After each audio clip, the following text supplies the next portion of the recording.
God created Garrett and Steve. And God saw that it was good.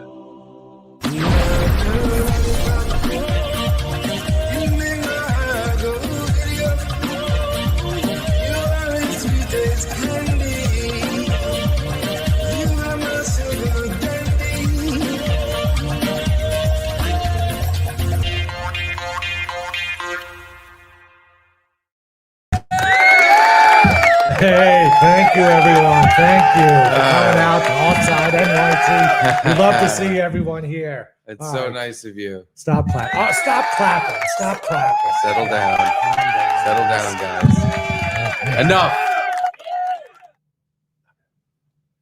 Christ. Jesus. What do you think this is? We're doing a show here. Fuck. Blacks. You touch Eager? Don't touch Eager. I thought it said Izzo on it, but it says 1776. Yeah. Izzo. The year of the is. So, what's new since last night? Nothing much. Really, nothing much at all. Yeah. Nope. Nope. Yeah. And then that. Yep. Nope. No. But the Jets play the Patriots tonight. You excited for that? I couldn't be less excited about a Thursday night football game. Really?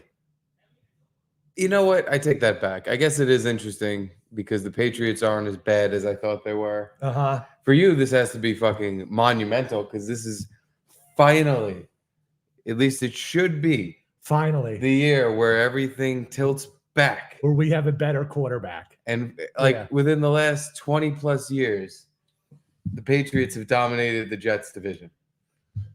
The last 16 games, the Jets are 1-15 against the Patriots and have lost 8 straight at home to the Patriots. I'm only surprised that they even have the one. And the one was the last game of the year last year, where who knows who was hurt or who was trying. So they were 0-15 up until a garbage game that didn't matter Yes. for both teams. Yep.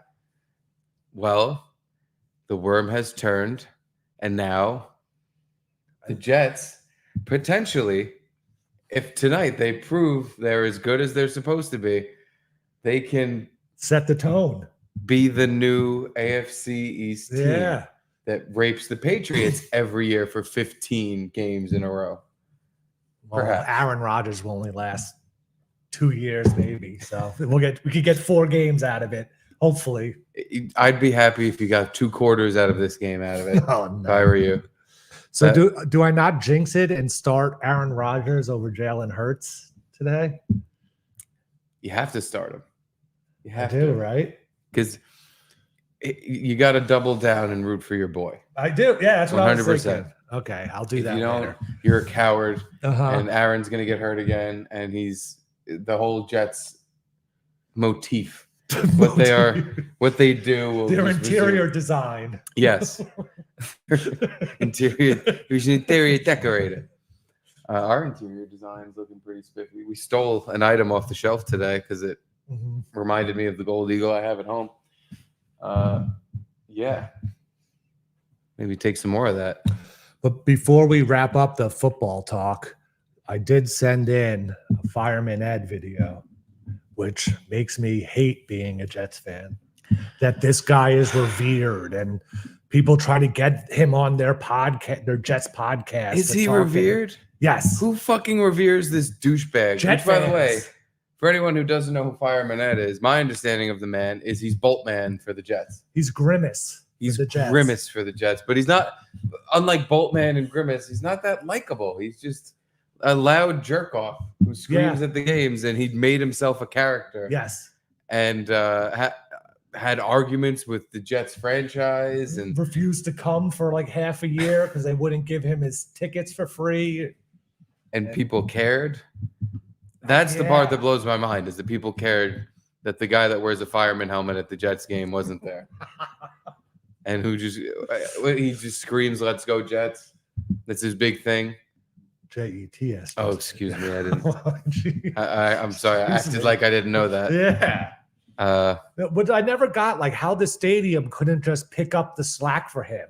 Like they couldn't put some person up on the screen doing, woo, here we go. And then he's gone. He's not needed. Pay their own mascot instead of having to fucking deal with this schlong.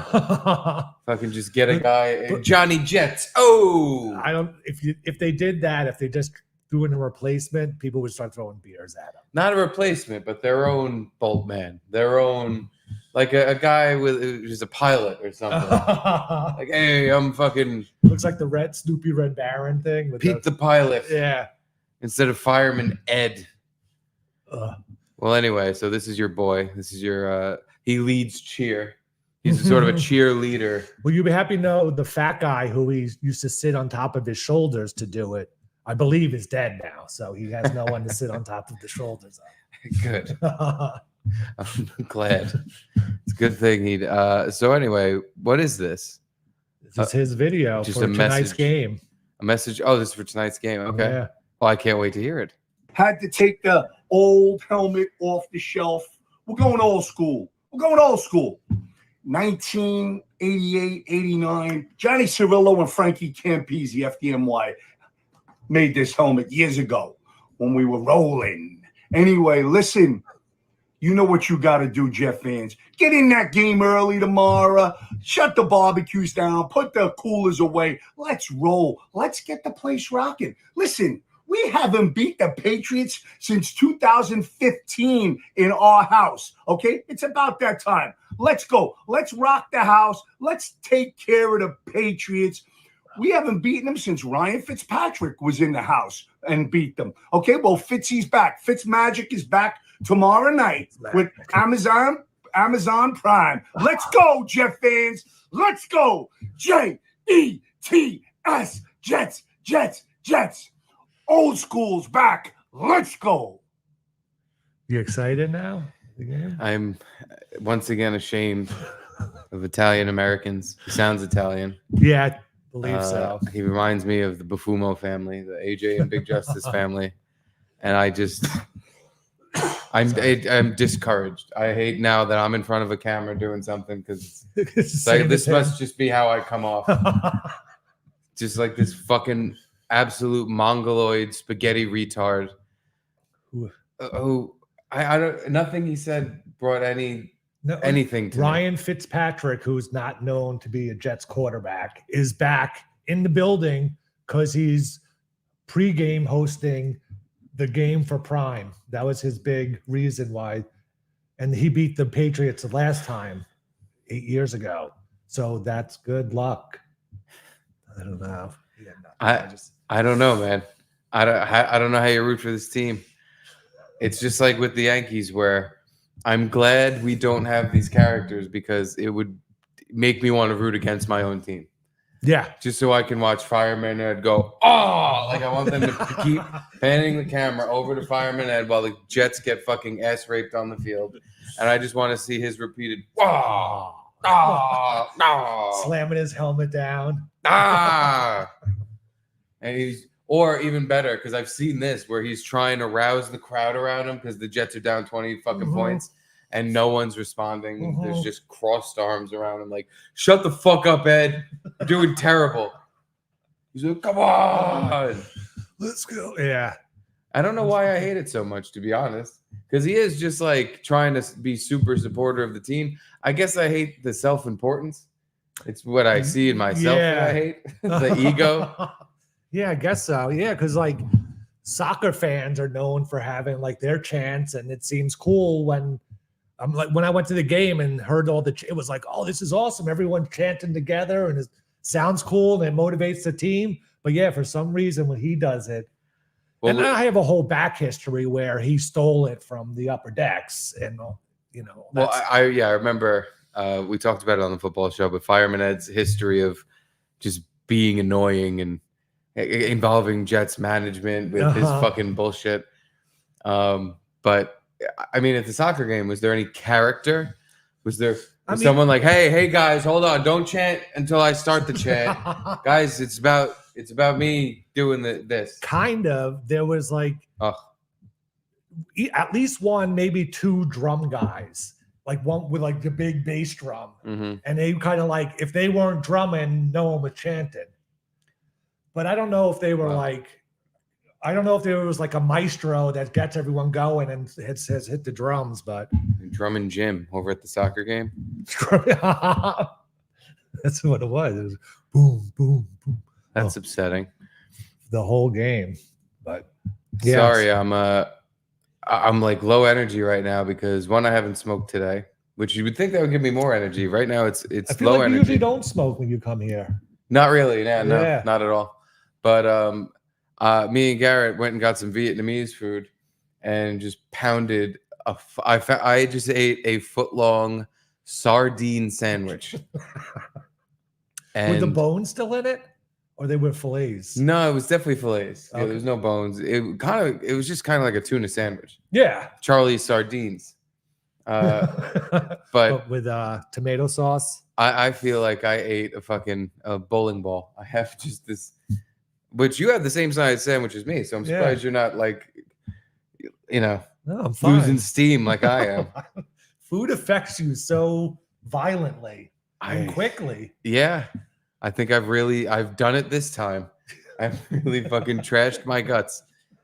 I need to start eating just like But rice that was a and healthy chicken. sandwich. That was like carrot strings Right. and what other vegetable they have in there? Cucumber. Cucumber. Yeah. No, I don't feel sick. It's not like I had something really spicy.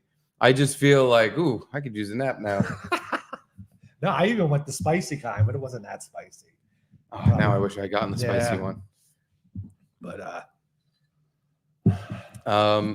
I just want to real quick before we jump into anything else. Bernard Gresser, one of our booth BG. boys, please monitor the stink from the bathroom. Last week, it took until the football show for you guys to notice anything. Last week, I don't know what the fuck happened, no. but there was sewage, poop smell coming out of the bathroom. Nick, who owns the bar or a part owner, said they were like doing the sewage outside, which I've never seen anyone do sewage in New York City ever. But even if they we're down here below street level. It's like they were taking buckets of it and bringing it down here and just dumping it on the floor. That's what it smelled like. Yeah, unless they had like a leaf blower attached to the sewer that blew up through the toilet pipe. And the smell, God. Just a fire hose of shit water getting blasted through the cracks in the wall over there. Another thing that happened last week was I found this toothbrush and toothpaste that's behind me and was like, what the fuck? Who the fuck brushes their teeth down here? What the fuck? This is weird. As soon as we ended the show, two guys came down here, went in the bathroom, started brushing their teeth. Yep. I've never seen that in my life. And then went into the stall together. And then went in the stall together, I'm assuming to either touch puds or do coke or both. But I've never seen two grown men be like, hey, come on, let's go brush our teeth. No. And then together, they were at the sink, standing on either side of it, brushing their teeth. Go. I have There's a only video. one toothbrush. Do you want me to show you the video? I took a video. I was that just completely entranced going and on, just like, yeah. what the fuck is this? What's your opinion on workplace brushers? I've never been one, so my opinion is that is at-home activity. I understand, like. Don't you feel like they do it in the bathroom? You know, not at their desk, but you walk in the bathroom and there's some guy brushing it. You're like, what are you just showing off? That you have great dental hygiene. You need to brush your teeth in the middle of the day. Who does that? For me, it's more just, why are you doing this here? Is there really no, like, why couldn't you do this at home when you were at home? Yeah, because they're At so home. good. They have to keep their teeth clean all the time, better than you. Wait, so are you saying that they brush their teeth at home, then they get to work and they brush their teeth again? Yeah. Fuck off. No way. Yeah, that's what they're doing. They're going to scrape all the enamel off their teeth, No. and you should fucking tell them They to eat keep their, it going. They eat their lunch and then they brush their teeth again. Oh, well, yeah, then they're showing off. Exactly. Showing off how Uh-huh. good, how much of a good boy they are. You know, they think the tooth fairy's watching. When they go to their dentist, they're going to be like the kid who did his homework when no one else did. Yeah, I did it. Yeah. I've been flossing. It's usually Asians too, which I Is don't know it? is more the ones that I've seen. Huh. Like even at a compound, I would run into it. I never ran. Never I saw ran them- into Mexicans living in the bathroom stall with Mhm. multiple bags and sitting on the floor. Again, like there's like, oh look, a studio apartment. kids playing in the stall. Woman breastfeeding, sitting on the floor. I've never, to my recollection, run into a toothbrusher. Wow. Ever. Oh, yeah. But not like a bunch of times, but more than 4 or 5, I want to say, through my 10 years. But it just always strikes me like, what are you doing? I've run into more people like, singing while they pooped than brush their teeth. Oh, God. Like they're on their phone. You hear, and I'm just like, come on. Who does that? Who shits and sings? Yeah, I would usually avoid. If I noticed someone was shitting, I would just back out and try to come back later because I was in a work shitter, so I could just hold my pee in. You'd hold in a pee if someone was pooping? Sometimes. Oh no. It'd get rank in there, and yeah, you just kind of hold your I wouldn't even hold my nose. I would just like hold my breath and like breathe out of my mouth so I can suck in all the fucking poop air. But yeah, no, I would never ever. There were times where both stalls were full, and I stood there like, all right, well maybe I'll just pee in the sink. Inside, you stood? No, I never. Okay, I do take a step outside because I'm like, there's people shitting in here.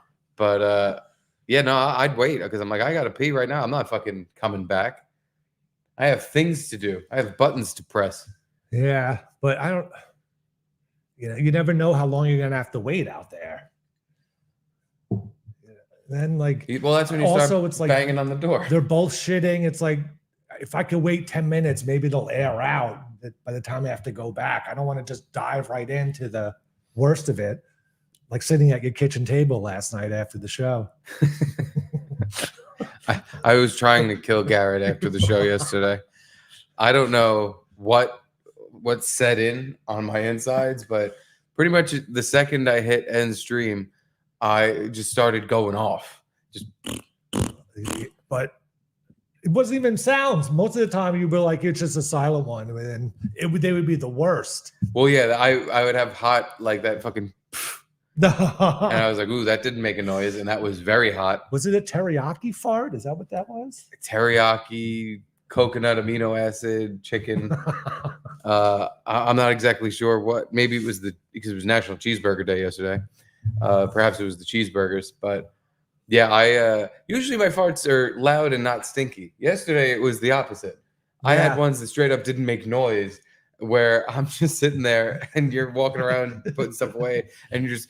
Oh my God. Yeah. And it was the timing of it was like pretty much every time one wafted away, I had another one ready to go. And they lingered for minutes. There was moments where I'm like, there's got to be shit in my pants. I myself was like, I have shit. There's no way this isn't shit. Went to the bathroom, gave myself a swipe, no poop. Oh, wow. I was... Yeah, because that's the smell of I have shit at the tip of my asshole. 100%. Like I'm gonna have to shit in a minute. Kind of far, but no, you held out. In New York, shin it. New York, shin it. Sorry, I gotta mute my phone. Why are you also getting calls all day from random phone numbers? No, well, I did today.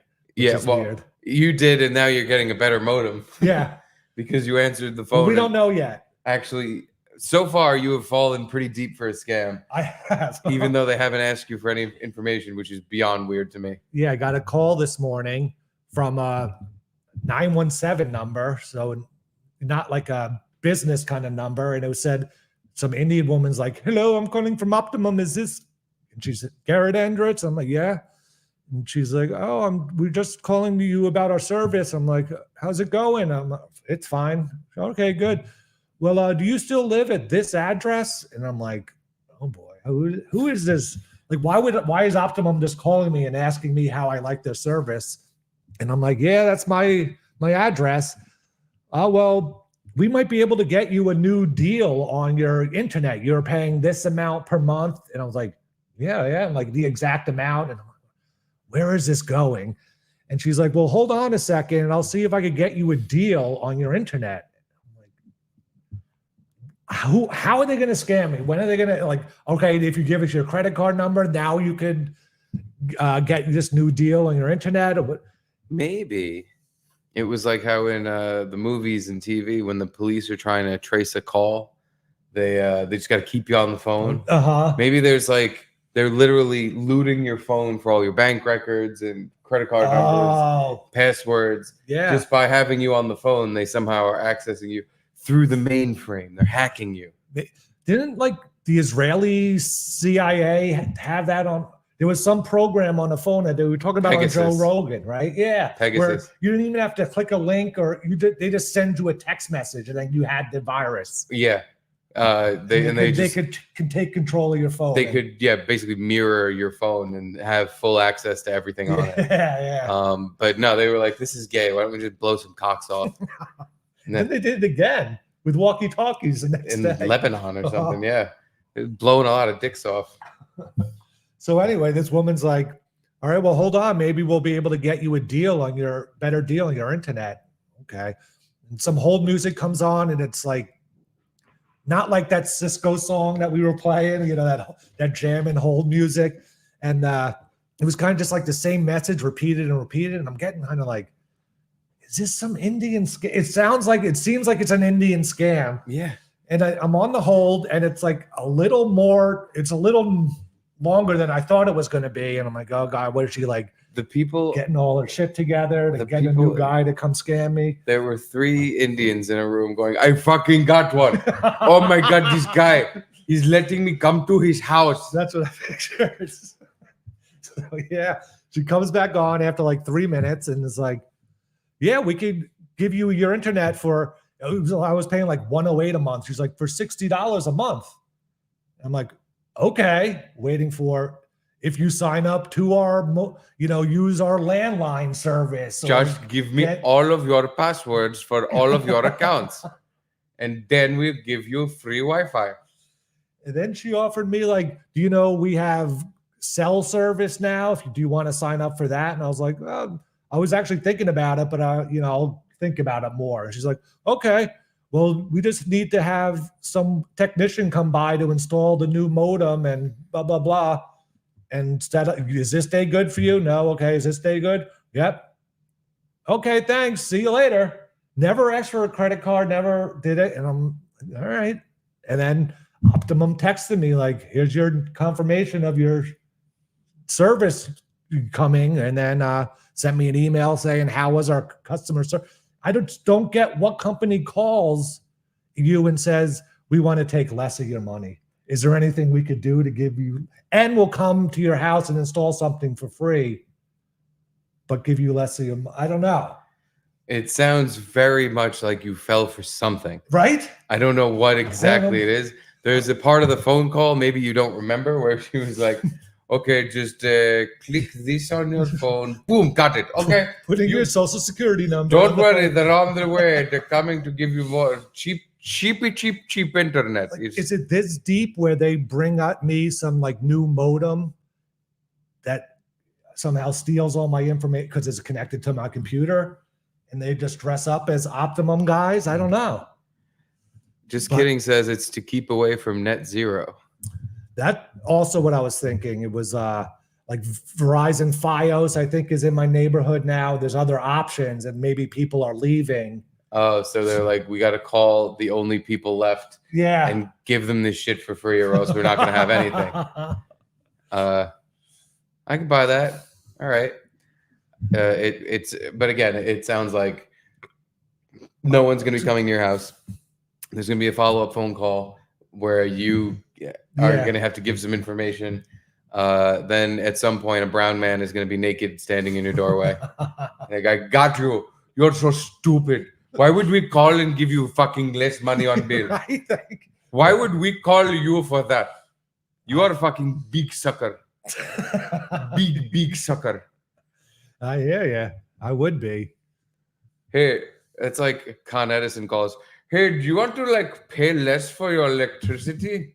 No, we'll come by and just like we'll loot your house. I mean, we change the meter and you pay less. You never ran into the Con Edison scam people? Mm-mm. Maybe they're not in Staten Island, but they're big in Brooklyn and Manhattan. They come up dressed as Con Edison people knocking your door and are like, oh yeah, I could lower your bill. We're from Con Edison. Can we just see your bill? And they take the account number on your bill. And unless you put some lock on your account ahead of time, they can call up Con Edison and be like, this account now goes to our electric company, and they triple the charging. They use Con Ed's electricity, but just upcharge you and then send you a new bill. And it's like impossible to get out of their fake company. Wait a minute. Explain that again, So because someone comes to your I've door. been suspecting for fucking years now my electric bill is way too high. So does that mean I'm like also paying someone else's electric? Is that how it works? The way I understand it is they come and they're like, oh, can we see your bill to see how much you're paying? You give them their bill, and they like either take a picture of it or write down your account number. And if you don't have ahead of time, you don't call Con Ed and say, never change my account. They can call up and say, I'm this account owner, switch this account to this other electric company that we own, but we just use Con Ed's electricity. We're just like a name. And they like double charge you. They charge electricity twice the rate that Con Ed would, and they send you a bill, and they're like, it's impossible, not impossible, but it's hard to get back out of it and get back to Con Ed. And So they tell Con Ed where Like, their electricity we're the provider. owner of this. Yeah, they don't even tell Con Ed. They just somehow they get it to route through them, and then they can charge whatever they want for your electricity. I don't know, but I had Should this we happen. do that? Should we charge people for electricity?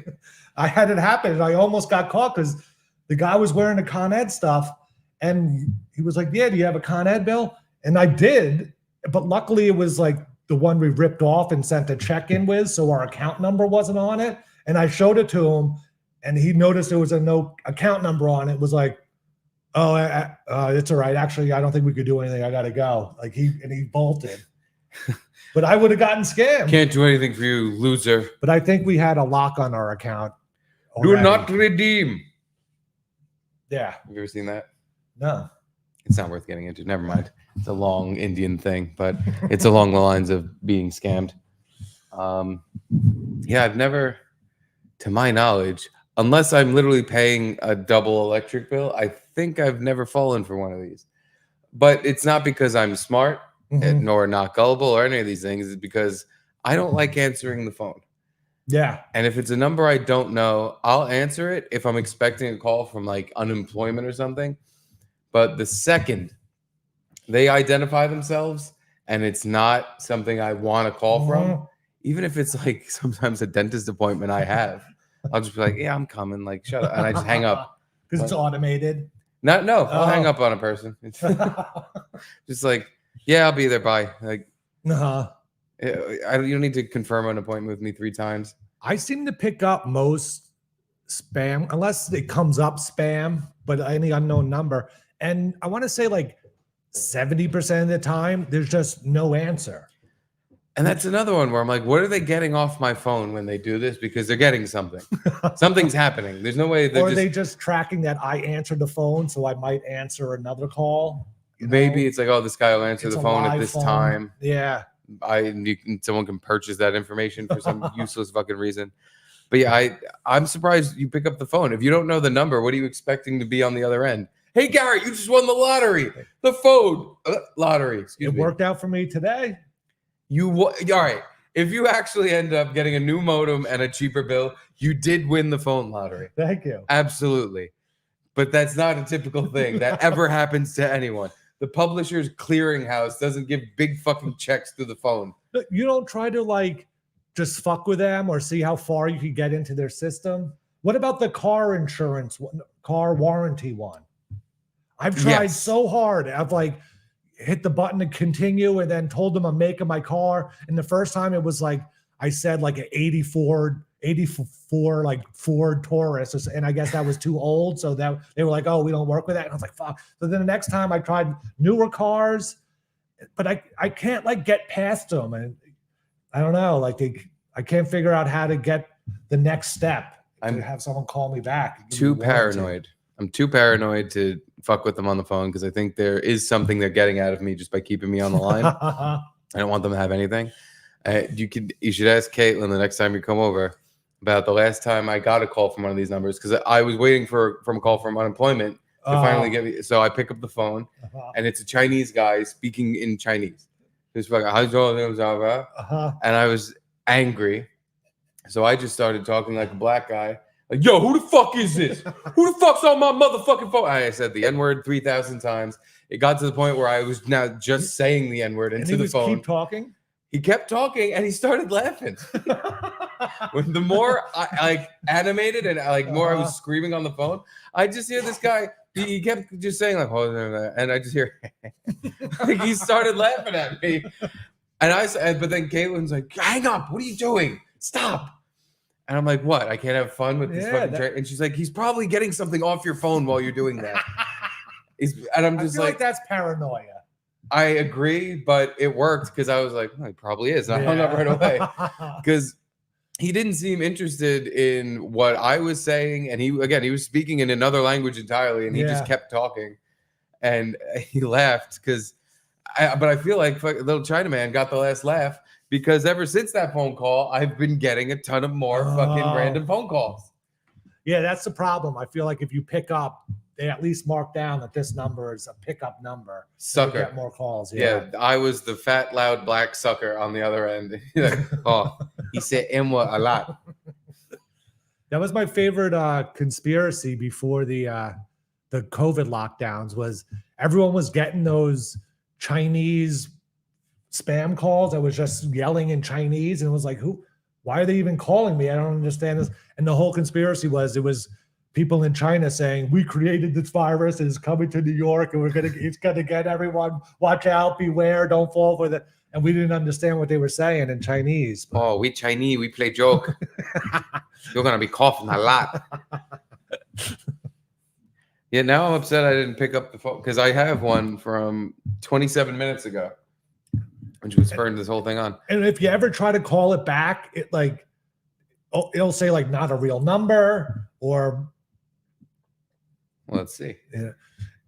And they used for a while, they were like spoofing other people's numbers. So sometimes they would spoof my number and call someone, and then that person would call me back.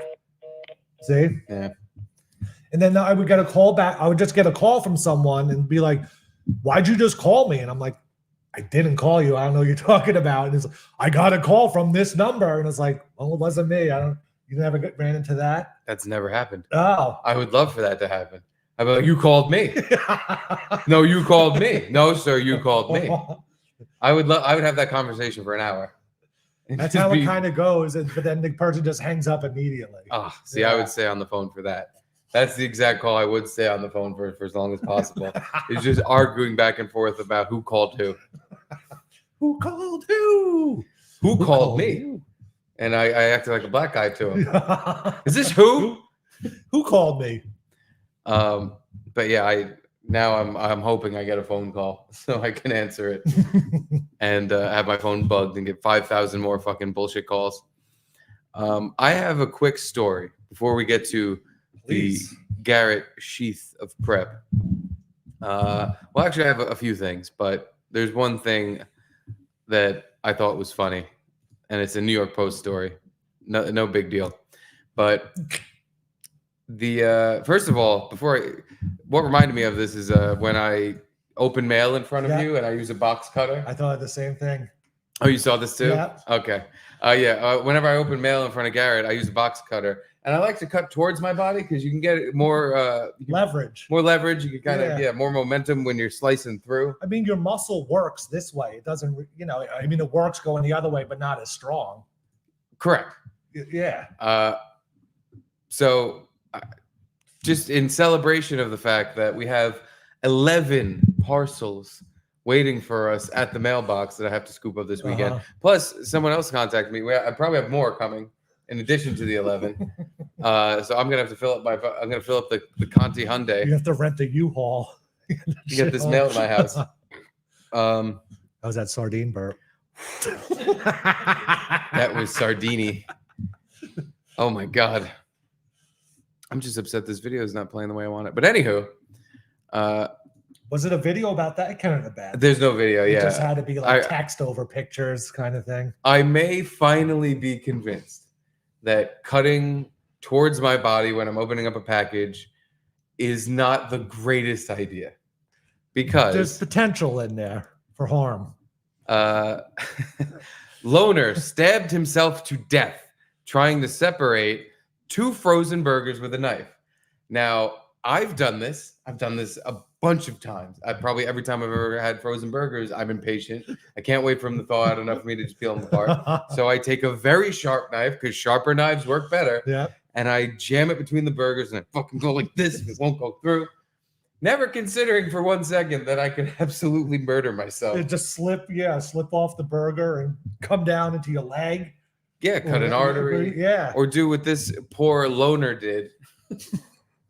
Which, if I die, even if I end up somehow a loner, I don't want to be called loner. No. How about just really hungry guy? I'll take that. Bachelor. Super hungry bachelor. Right? Yeah. Starving man with a sharp knife. Tries to separate Loners. 2 frozen burgers God. with a knife. The story is fucking tragic. The fucking picture here, by the way, is a girl fucking a robot. It has nothing to do with the actual story. But it's a guy who is in Great Britain somewhere. Okay. UK Mets fan, perhaps. What I read was he had a stroke some time before this. So he only had use of like his right side or something. Oh no. So he absolutely gimp flopped his arm on the fucking counter and was like trying to hold the burger steady while he just And then missed, cut himself in the stomach, like right in the middle here, oh my God. which is a death blow. Eviscerated himself. Gave himself the old EV.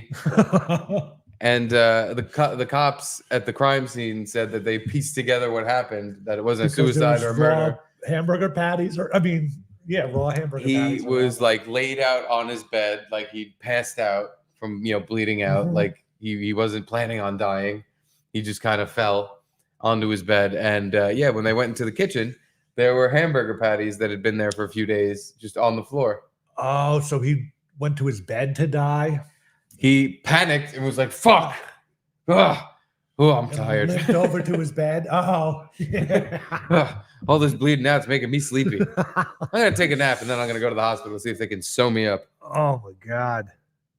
But man, that is. I read this and this was like harrowing to me because I'm like, this would be the absolute worst and most Steve way I Mhm. accidentally kill myself. And that's what I was picturing when you were opening the mail.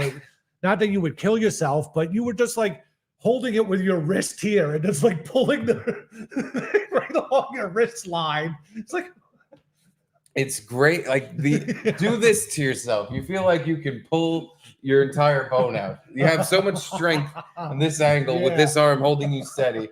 It's actually stupid not to cut boxes open that way. Luckily, I'm not a loner. If I was a loner, it would be a little bit hard not to kill myself. Just say Caitlin's at work. Charlie's not helping you.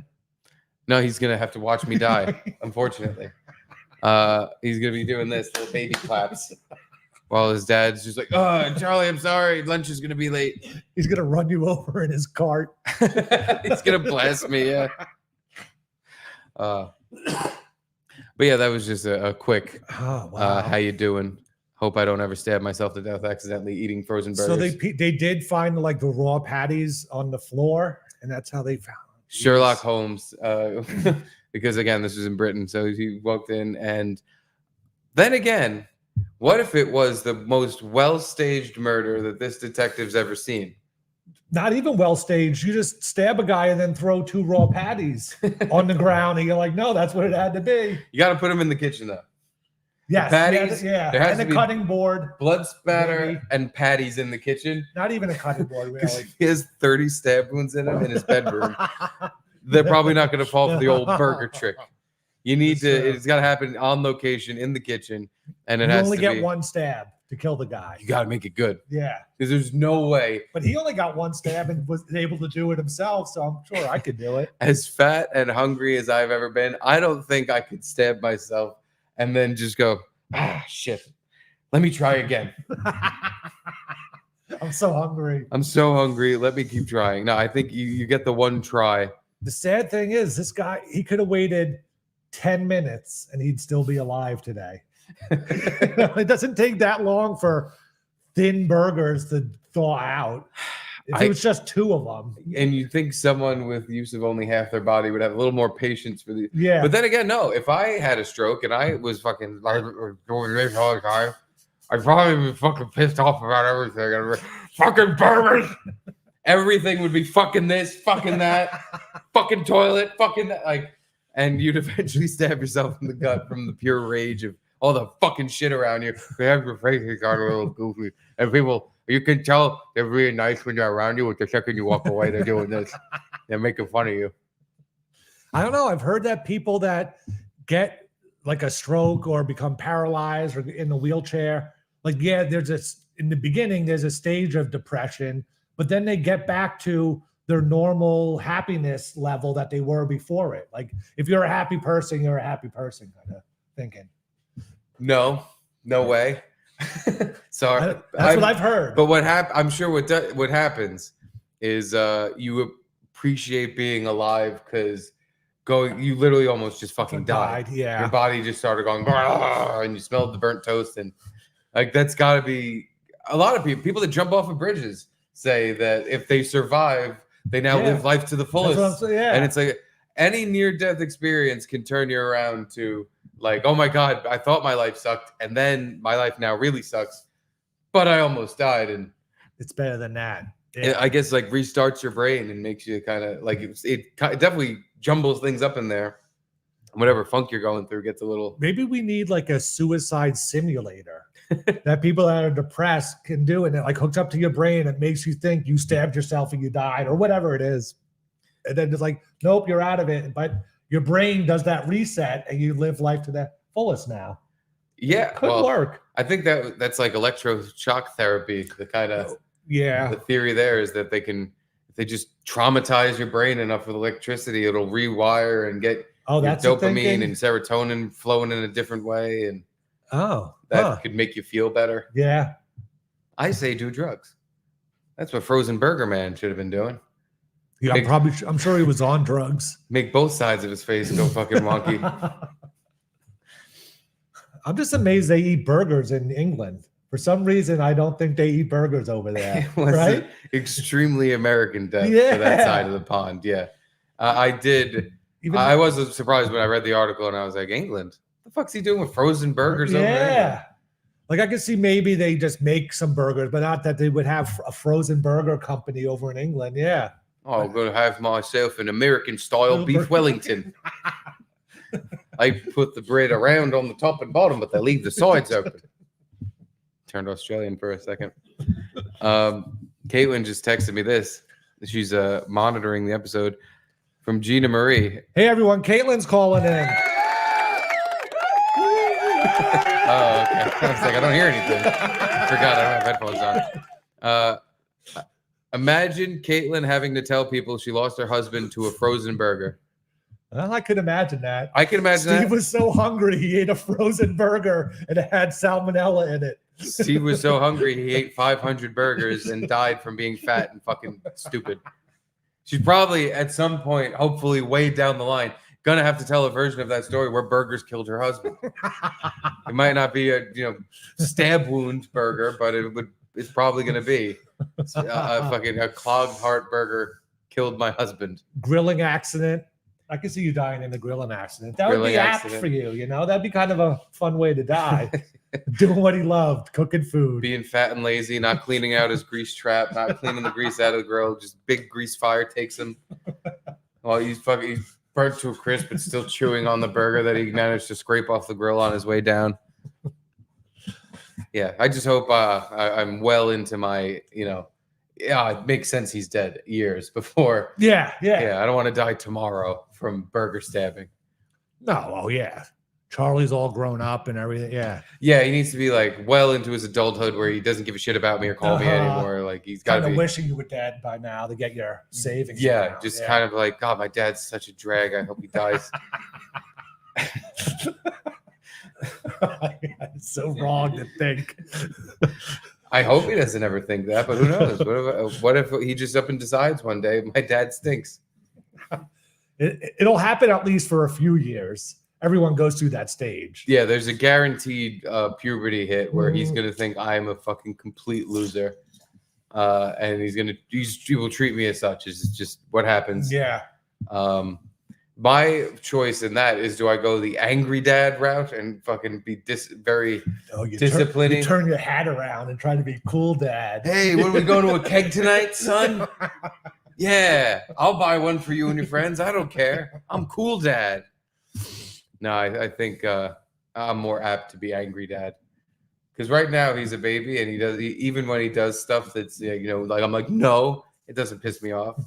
Really, I barely, if ever pisses me off. But once he can start talking, start sassing. But sassing, at least from what I've seen from my friends that have kids, that doesn't start till 8 to 12, kind of, when they get their own opinions or think they know better about something. I consider saying no sass, and that starts pretty much right away. That starts right away. Pretty much as soon as he can fully talk, once he knows the word no. No, I'm gonna be saying yes. You don't fucking tell me no. I tell you no. God damn it. But see, that's a fun saying that he'll learn and pass on to his kids. When he's like, "Yeah, when my dad brought me up, he said, you don't say no, I say no." You said, that's my dad's. That was my dad's catchphrase growing up. My dad's catchphrase was the N word and the F word in combination. That's the main thing I gotta fucking clean up. Can't have my kid going to fucking preschool throwing fucking N bombs around. Even if it is hilarious, and I'll be like, listen, son, we all know it was the funniest thing anyone in that school has ever done. But you are in a lot of trouble. And it makes me seem like I'm in a lot of trouble. Yeah. And that's where the buck stops. When you get me in trouble. They're going to put it on my permanent record. The principal called me. He sounded angry at me. Sounds like next time he's going to fucking make me stay after school. I have things to do. Don't you wish they gave you your personal record when you were done with school? Or did the personal record even exist? I think and they it was just kind of like had a thing out there they used to scare you. Yeah, they had your grades, and they had if you were like, I'm sure there were things they put in your file if you had behavioral issues. But there weren't just like notes throughout the year from teachers or like what? He's a good boy. I don't know. What's his personal record that they were always like threatening you that it would get on your personal record? Permanent record or person? I've heard permanent record. Personal record. Yeah, same thing. Yeah, at my school they didn't threaten that. It was more just like you're going to directly get in trouble for things you do. Like and it went from like we're going to call your parents to you're suspended. Like there was like if you got suspended, wasn't that on your permanent record? Yeah. Why can't I have that permanent? I want a history of all the times I got in trouble in school. Like I want my permanent record, but it was never something like your parents could go in and look at. It was somehow the school owned this information about you that they would never let you have. It just seemed weird. It is a little, now you say it, it's weird that you can't see your own information. Yeah. But have you ever actually tried? You go in the principal's office, like, hey, I used to go here. I'd like my permanent record. And they just go, no. They just so happen to be holding it at the time. No, this is ours. You can't even see it. What do you need to know? Yeah. Well, how many times did I get suspended? Shouldn't you remember that? We don't. Maybe none. Maybe a bunch. I've definitely at least 3 times. Really? Suspended. What did you get suspended for? One time was jerking off in class. Jerking off in class. One time, I don't know if this was the first time, but it was in 6th grade or 7th grade. The day after Halloween, I used to walk to school. It was close enough to my house, and there was like a box of eggs that people didn't throw but left there, like raw eggs. Who leaves eggs sitting around? What a fucking idiot! It was the day after Halloween, so they just must have they got caught throwing them and just ditched it. And I found them, and I guess I put them in my bag. Or it sounds dumb to put eggs. Maybe it was in the carton.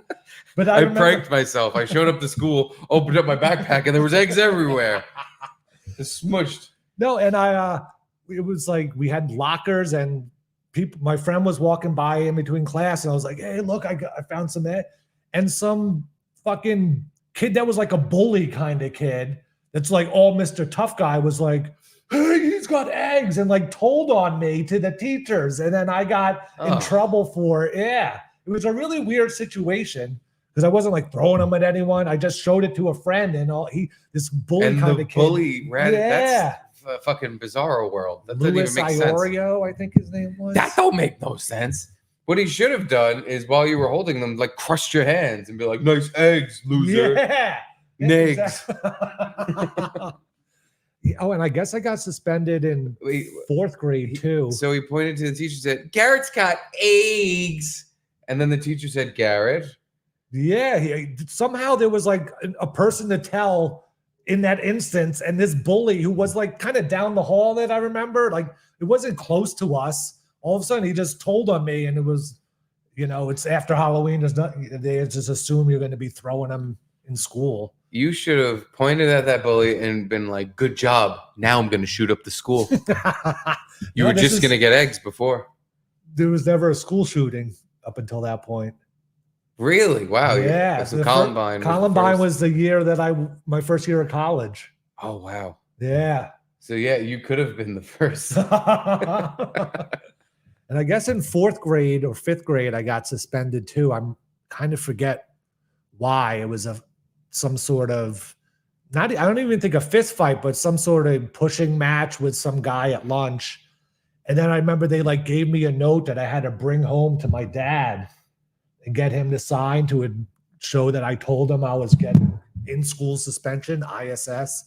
And I remember like crying, giving it to him because I thought I was such a bad boy. And he like laughed. It was like, what are you crying for? Who cares? Just go do a suspension. It doesn't matter. I was like, it's like a little vacation. Yeah. And then I think I got once in high school too, but I really don't remember why. That's the sex crime one. That's that the is, one you don't that's, remember. That was the boob groping in the hallway. You never got ISS? In school suspension? I got once. That's the only time I've ever been suspended. And it was for a fucking shitty fight. Goody two shoes. Kinda, yeah. There were times I should have gotten in trouble, but I was able to be one of the kids that ran away from like, doing shitty eggs and shaving cream and fucking silly string shit. But I never did anything terrible. And the one time I got suspended was from a fight that was, again, it was a shitty fight that got broken up immediately by a teacher. Yeah. And thank you, Nick. Yeah. And it was nice. Like the next day I had in-school suspension, or the next week or whatever. And for a week you had suspension? No, I think I had it literally for one day. Like the next week you had it for a day. Because I think the incident happened. I might be remembering it wrong, but I just remember. See, this is why we need our permanent record. Yeah. How awesome would it be if you just had a copy of it at home and you could go through and see what actually happened? Yeah, because I'd be curious to know what else I've gotten in trouble for that I'm just not remembering. Like what fucking bathroom rapes did I commit that I'm refusing to bring up? I can't think of other than the shitty fight. And the next day I'm just like, they gave me, my homework and stuff to do because like you got to do your work.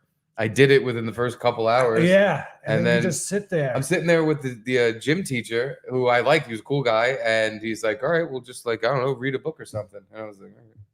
I read a book. It was just you and him? You were the only one and I? Well, we were in a room that was like, it was some kind of library thing, but it wasn't the regular library. It was some other room. The Breakfast Club. Yeah. And it was like a library for little kids or something because there was a librarian in there too. I just sat there all day reading, ate lunch, and then went home. And it was like, wow, that was nothing. I could do that standing on my head. You didn't find it just like tedious because you're done with work and then you have 6 more hours to go just sitting there doing, I guess you could read, but it was a lucky thing that I liked to read. I sat there for the whole time and read half a fucking book. And I did spend a lot of time just kind of sitting there staring around like, what the fuck? What am I supposed to do? I guess this is the part where I'm supposed to reflect on my actions, even though I was right. And that fucking asshole, he was reaching in my backpack trying to steal shit. And the worst part was OSS, out of school suspension, was a worse penalty than ISS, but I would rather prefer OSS. You mean a day off? Yeah. Yeah. You mean give the OSS kids ISS and keep them in school. Yeah, that's doing more nothing. That's more prisoning. Yeah. And what the message you're trying to get across kind of comes through there. The out of school suspension, I go to Six Flags today. Woo! fuck yeah. But yeah, you had to do something really bad for the out of school. You had to like fucking shove a teacher or do something crazy. Yeah, I don't know. The fucking I just reminded myself though with the bathroom thing, bathroom rape. This person didn't get suspended, but I remember one time in high school we found out that this girl that we all knew was a total skis bag because my friend Patrick walked into the bathroom and he said he just heard 2 zippers go zoop zoop, and there was a girl and 2 guys, and she was like getting up off her knees. Oh my god! And it was just like, what? Wow. And then, like, What grade was this? Oh, high school, like 9th. I think we were in 10th, and the girl and the 2 guys were all in freshmen. Wow. And I remember it was a girl I thought was pretty and kind of had a crush on. I heard this story and was like, I hope she dies. That skank. That fucking hooah with a fucking double dick in the mouth. Fucking, and it was 2. And then you went home and jerked off at the thought of you being in that stall no, with her. no, it was a Fernandez and a fucking Rodriguez, and I'm just like, and she was, a white blonde girl, and I'm like, this fucking trashy whore. I hope she fucking wow. Yeah. She ruined herself for me, and I hope she knows that. That always amazed me when like kids were having sex at that age. It was like, what? You could actually do that? Like, how do you even work it out? I don't know. Not that how does sex work, but just like, how do you ask a girl that's so young to like, hey, you want to blow me and my friend in the bathroom? And she does it. It's like, how does that all logistically work out? I don't know. I just, it was wild. Cause yeah, back then you didn't even hear about people our age doing fucking porn shit. Although I guess we did. But it was like sex. It was like, oh man, you fucked her. That guy had sex with her. Yeah. It was nothing. That. It wasn't a double blowjob in the fucking boys' bathroom in the middle of class. Like, geez, it's like you want to get caught, and then what's going on? Why are you wanting to get caught? That's weird. Oh, hold on. This just in on the hotline from Friggity. Permanent records are a lie to trick children into thinking they won't be able to get a job because of decisions they made when they were 10. I got thrown out of 2 schools and still got into college. Yeah, I buy that 100%. That makes perfect sense. But if a job, like, I think the only kind of job that would look into your permanent record like that is like if you want to go work for the CIA, or if you want to, like, they're gonna literally look up every scrap of information they can find on you just to see everything you've ever done. Other than that, who the fuck would bother? Who would care? There are jobs that won't even call your college to make sure your diploma is real. Like, nobody fucking checks anything. Everyone's fucking lazy. Is the trick now just to say you graduated from a college that doesn't exist anymore? Does that just work? You know what I'm saying? I would imagine it would. Well, it depends. I don't know. I think there'd have to be some sort of government record that you did something. But as I say that, I'm like, why would there be? Why would there be? Yeah. Why would that be a thing? And you're not going to be graduating from Harvard or like a super prestigious school, but there's like reputable schools that have closed down, kind of recently, and just say you got your diploma from there. What can they really do? Unless they show us a copy of your diploma, and then you could just say, oh, I lost it, or I had a house fire. I don't know. If I ever have to present a diploma, that's gonna be what I say. It was lost in the fire. Or I accidentally shredded it to pieces while I was trying to stab open 2 frozen cheeseburgers, a couple of Bubba burgers. That's true. It was on National Cheeseburger Day too. The guy died. Oh my God! What a national cheeseburger tragedy. He had split the cheese open easily. I thought the burgers would do the same thing. It's the 9/11 of Cheeseburger Day. No one even tweeted Chuck Schumer with his cheeseburger. Oh, it's a perfect day to do it. Or fucking de Blasio with his burger element. Oh yeah. The burger element here. Get a vaccine, and you can take a weird rat nibble bite of a cheeseburger like I do. Anywho, I guess we should do some of our show prep. Do you not? Or do you want to tell me more of the things you did in school? Because that's the thing. I now looking back, every time I got in trouble, it wasn't a fucking big deal. I should have been a fucking monster. It probably would have been way more fun. I would have got way more fucking high school puss. Because the fucking dickhead kids were always hooking up with girls. Yeah. And they were fucking like this close to getting kicked out of school, but they were always having blasts. They were always fucking, and it, looking back, seemed like it didn't matter. Especially like I ended up, I want to be a podcaster. I really fucking didn't need to pay attention in school much. Like I wasted a lot of fucking time not getting in trouble. But if you think of the kids that were hooking up early and the cool sex kids back in the day, none of them turned out to be anything amazing. Not that we have turned out to be, but like there hasn't been one where you're like, oh wow, that guy's Elon Musk now, or he owns this company. They were always, they probably had shitty families, so they grew up faster, so they looked kind of older and cooler to us as we were like, is my armpit hair gonna grow yet? Like when am I gonna get my first pube? And this guy's got a goatee already. Yeah, I have to say the burnout kids, they pretty much stayed burnouts. Yeah, I think about it. They're kind of, they peaked in high school, middle school kind of area. I wouldn't even call it peaking. They were just shitheads, but they seemed like they were having so much fun being shitty. And they didn't like how fun would it be? The teachers in the front of the class talking, and you just go, yo, shut the fuck up. They would do shit like that sometimes. And I thought it was insane, but I would also die laughing. Like, what are you thinking? And then the teacher would be like, that's it, out. Like the same kids would get kicked out all the time. And then you just walk the halls and do nothing. Yeah, they wouldn't even get in trouble. What a dream. It was. Yeah, the guy in my middle school was Michael Figgett. Figgett? Yeah. Oh well, he had to be a little defensive. He had to be defensive. He had to have his shield up at all times. Even the teacher sounded like they were picking on him whenever they said his name, Mr. Figgett. And I don't know who. I saw him when I was walking to school one day, and I thought he was smoking a cigarette, and I didn't tell him. I told like a friend, or it wasn't even a thing. It wasn't like I was telling on him. It was just like, oh yeah, I saw Michael Figgett smoking a cigarette, and somehow he heard. I don't know if my friend Blair would, and he came up to me. He's like, that wasn't a cigarette, that was a joint.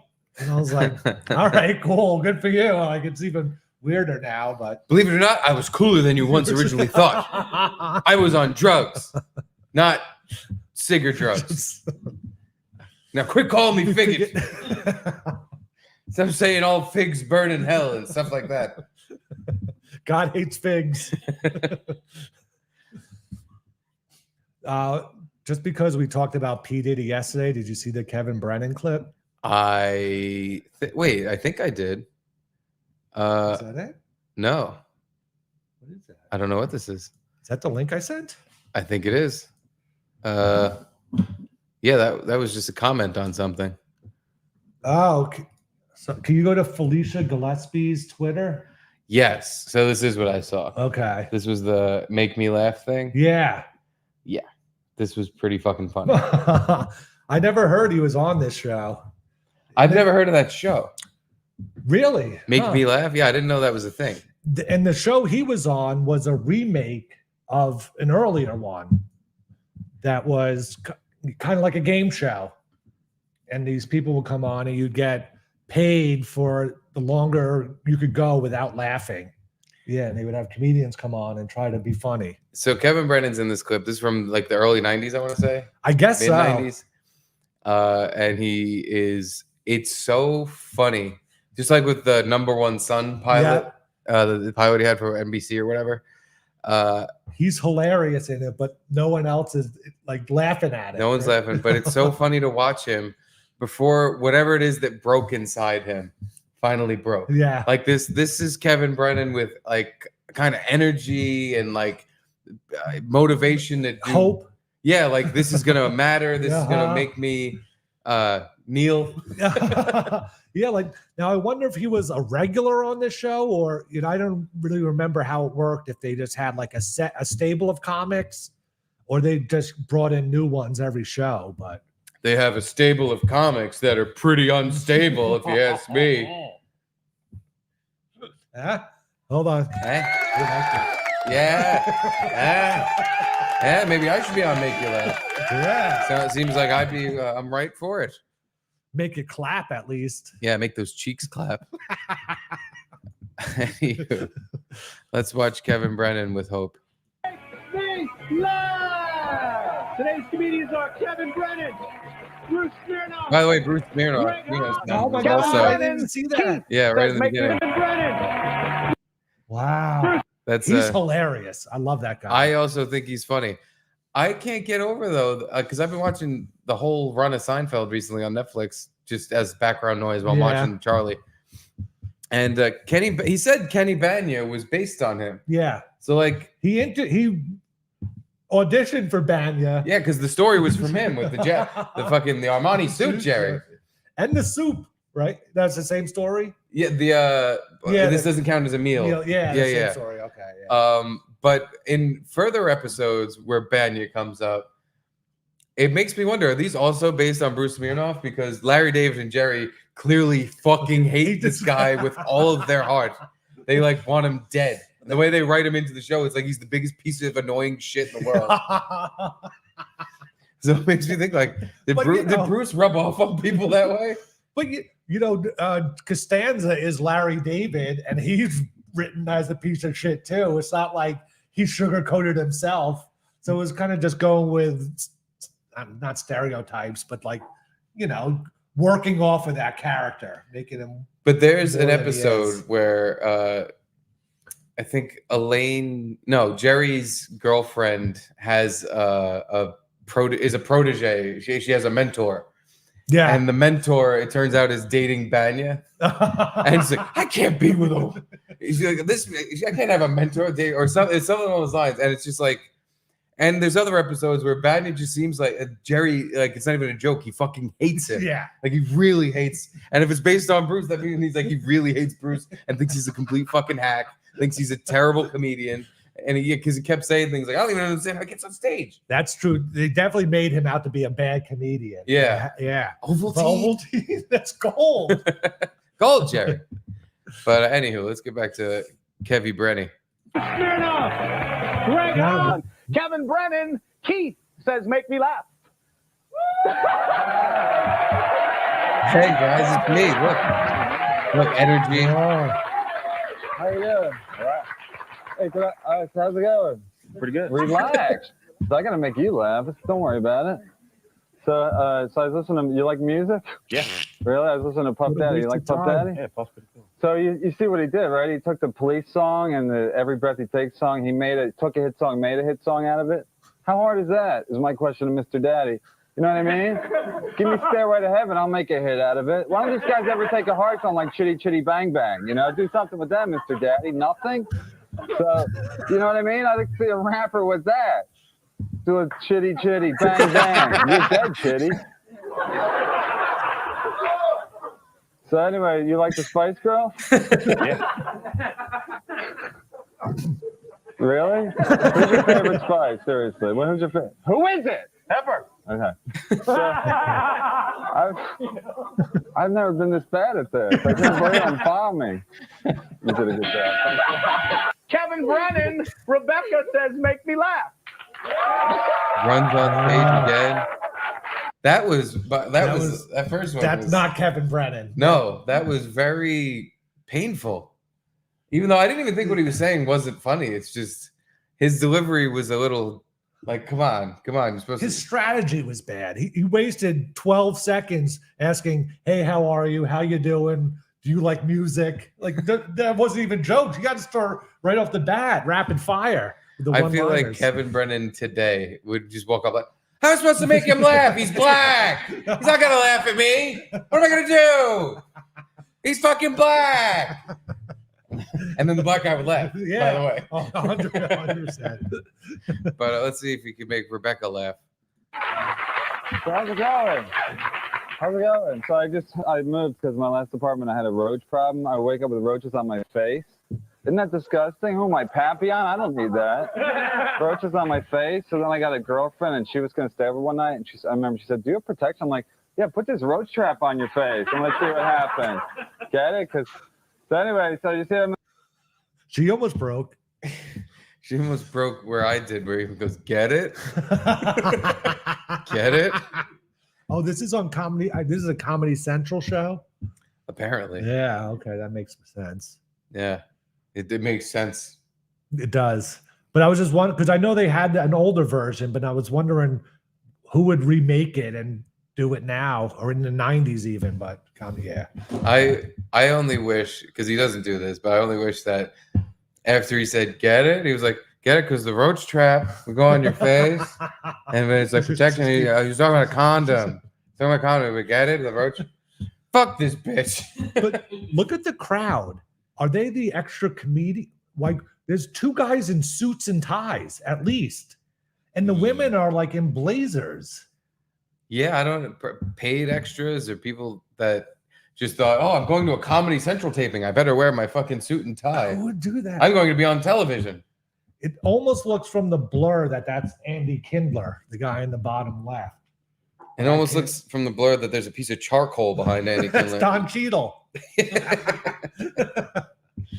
But anyway. Isn't the audience way more well dressed for a Comedy Central show than they should be? Something's wrong. Yeah, they were extras in a different Spin City that are now sitting in that fucking.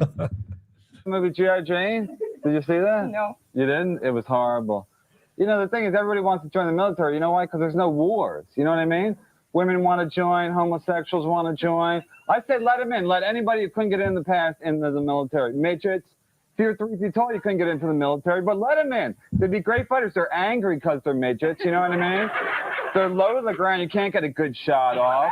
And Wow, he did it. Counter left with the midget stuff. Wow. Something to be said there. I can't You believe can't think that. of anything just to go, fucking midgets. Like he had better jokes than that one that broke her, but I guess it was just the build-up. He seemed more confident with her than the black guy. The black guy, he seemed a little more like, come on.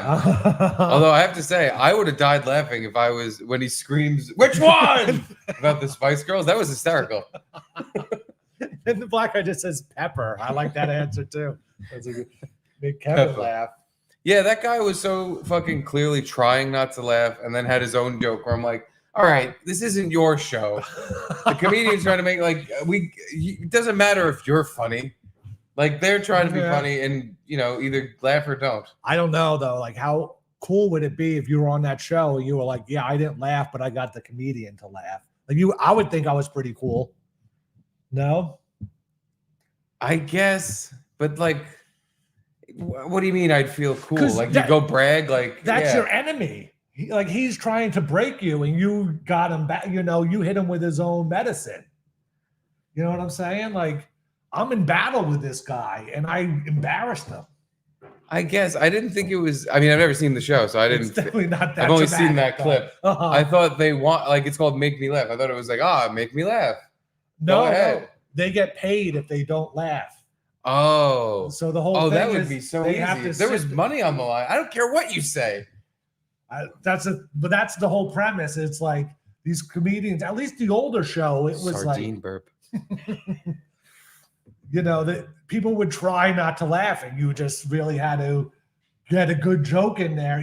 It's hard to not laugh at a really good joke you never heard, even if you're getting paid. Especially swear if to you're God, under the lights and you have to think about it. I want to try this. I want to be the "Don't make me laugh" guy for money because I think if there was cash on the line, Is Gino here yet? see, that's not going to work. That'd be easy. That's easy money. But I bet you it's not. I fucking bet you. You get a full minute. That's it, just a minute. I have to sit here with money on the line and just not laugh. And that lady was cracking a smile, but it didn't count as a laugh until she laughed. Yeah, but even this little snigger of a laugh counts. Easy, Gino. So you got you. You lost.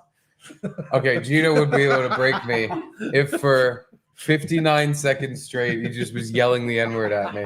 I think by right at the minute mark, I'd finally go, bah! Oh, Gino, that old bit. But no, I'm probably dead wrong, and that the whole point of the show is that I'm wrong. Mhm. But I feel like if there was money on the line, there's nothing you could say to me. I'm like, no, I'm getting paid. All I have to do is not laugh. And then I'll just make myself hate you in my head. I'll just be like, you suck. These jokes are bad.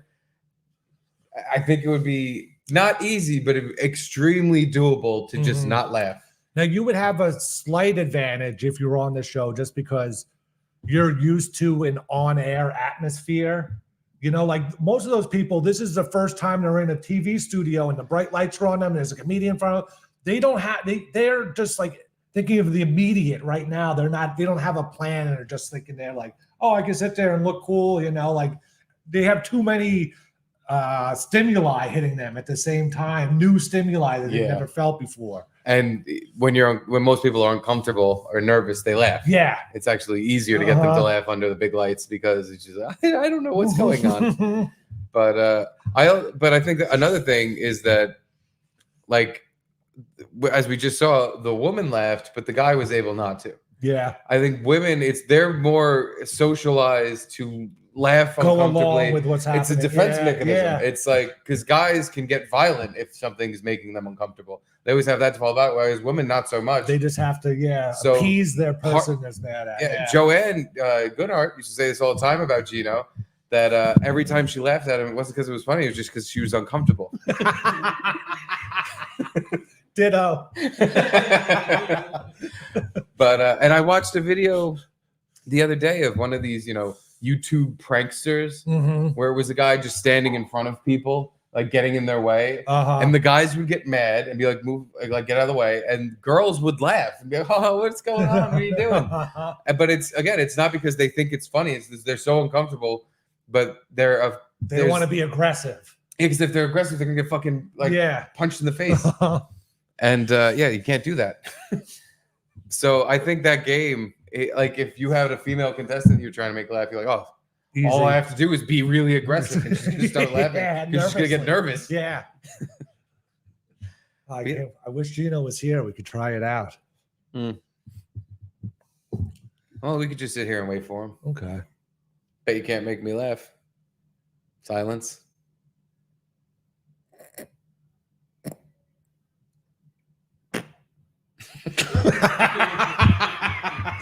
I didn't know you could do fart noises. That's not fair. That was never said to be on the table. Why don't we do a quick round of chats and then get back to prep? Sure. Chillin92. What up, Chillin? One of our mainstays. Can India Steve call Gino about giving a hand job? I sure can. Thank God. And you got a follow up. Can India Steve say Gino is 100% lesbian for bukkake? Chillin just likes hearing me say certain words in an Indian accent. He wants. I'll just say lesbian for bukkake, bukkake. There, like that's. He might be on the subway now, but his phone should work. And for my wife, Caitlin, you were on the dean's list for no reason, babe. It's true. It's true. I was not in. Wow, you have your wife brag for you like that? Yeah, I text her. Can you tell her we're talking about school stuff? Can you just bring up in the chat that I'm like super smart? I'll give you the $2 later. It was in college. Which okay. Like I wasn't bad in school, but I kind of didn't give a shit about school when I hit puberty. Weird how that works. But in college, it dawned on me that like every moment I'm here is like paid for, whether it was from like my mom helping me pay or like the loans I was getting like grants and shit. But I took it super seriously because I was like, this isn't a joke like high school was. I have to fucking pay to be here. So I gotta like do the work. This is like a job. So I wasn't just like a job where you pay to be there. Right. No, I know what you're saying. Yeah. No, I took it seriously like a job, but you're right. No, I should have fucked around again. I should have just fucked around and barely squeaked by, and I'd be in the exact same circumstances. There'd be no difference. But yeah, I took it seriously and I made the dean's list. Not because I had some superior intellect or any fucking smarty pants thing going on. It's just a credential that you have to get past, like a GPA. You have to be higher than 4.0. I had like a perfect A in every course for like the first year but again, it was not like I was like raising my hand like, excuse me, professor. Actually, I just did every assignment. I handed every fucking thing in. I studied for every test, made the dean's list.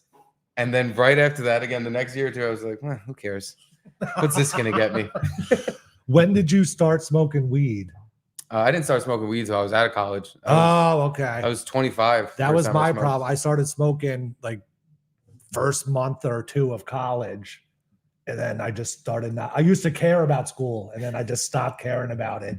Unfortunately, while my parents were paying for it, but yeah, I never had that thought like, well, I'm paying for this. I need to go. It was just like, what's the least amount I could do and get away with still coming here? That's how I should have been thinking. Instead. But I got lucky and just, the whole spaz quitting while I was an intern thing. Yeah, you got to go directly to radio. Yeah. You got to go and hang out with fucking O&A. Yeah, that was a dream. Not so much. But Lenny, I'm supposed to call Gino. That's what I'm doing. Yeah. And I gotta, what did I have to tell him? He's gay. Lesbian for bukkake. And hand job Gino. Here we go.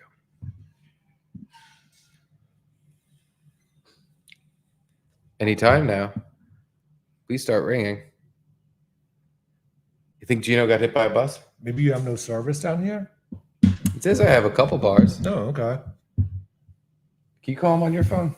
You're probably right. I probably just have no, because I'm on Wi-Fi. That took a very long time. Maybe he's on the train. Go for Gino and Whiskey Wednesday, Matty. What's up, buddy? Hello? Yes, you're on my headset. Hold on. Hello, what? You're giving head? No, hand. Hello? You're supposed to doing hand, not head. I'm sorry. I was at a bar getting ready for the big football show. What is up, buddy? I was given 2 monies to tell you you are 100% lesbian for bukkake. Right. And you need to know about giving hand job. Hand job. Okay. Is it possible you're in a basement, your phone's going in and out? No, your hand, the penis go in and out of your hand. Hello? You do simulate of butthole. Hello? Hello? Hello? Hello? Wow. I was going to have him try to make you laugh. Oh, yeah. Make me laugh. I'm not going to fucking laugh. It's not funny. Who goes to a bar before they go to a bar where they get free drinks? What person does that? A drunk.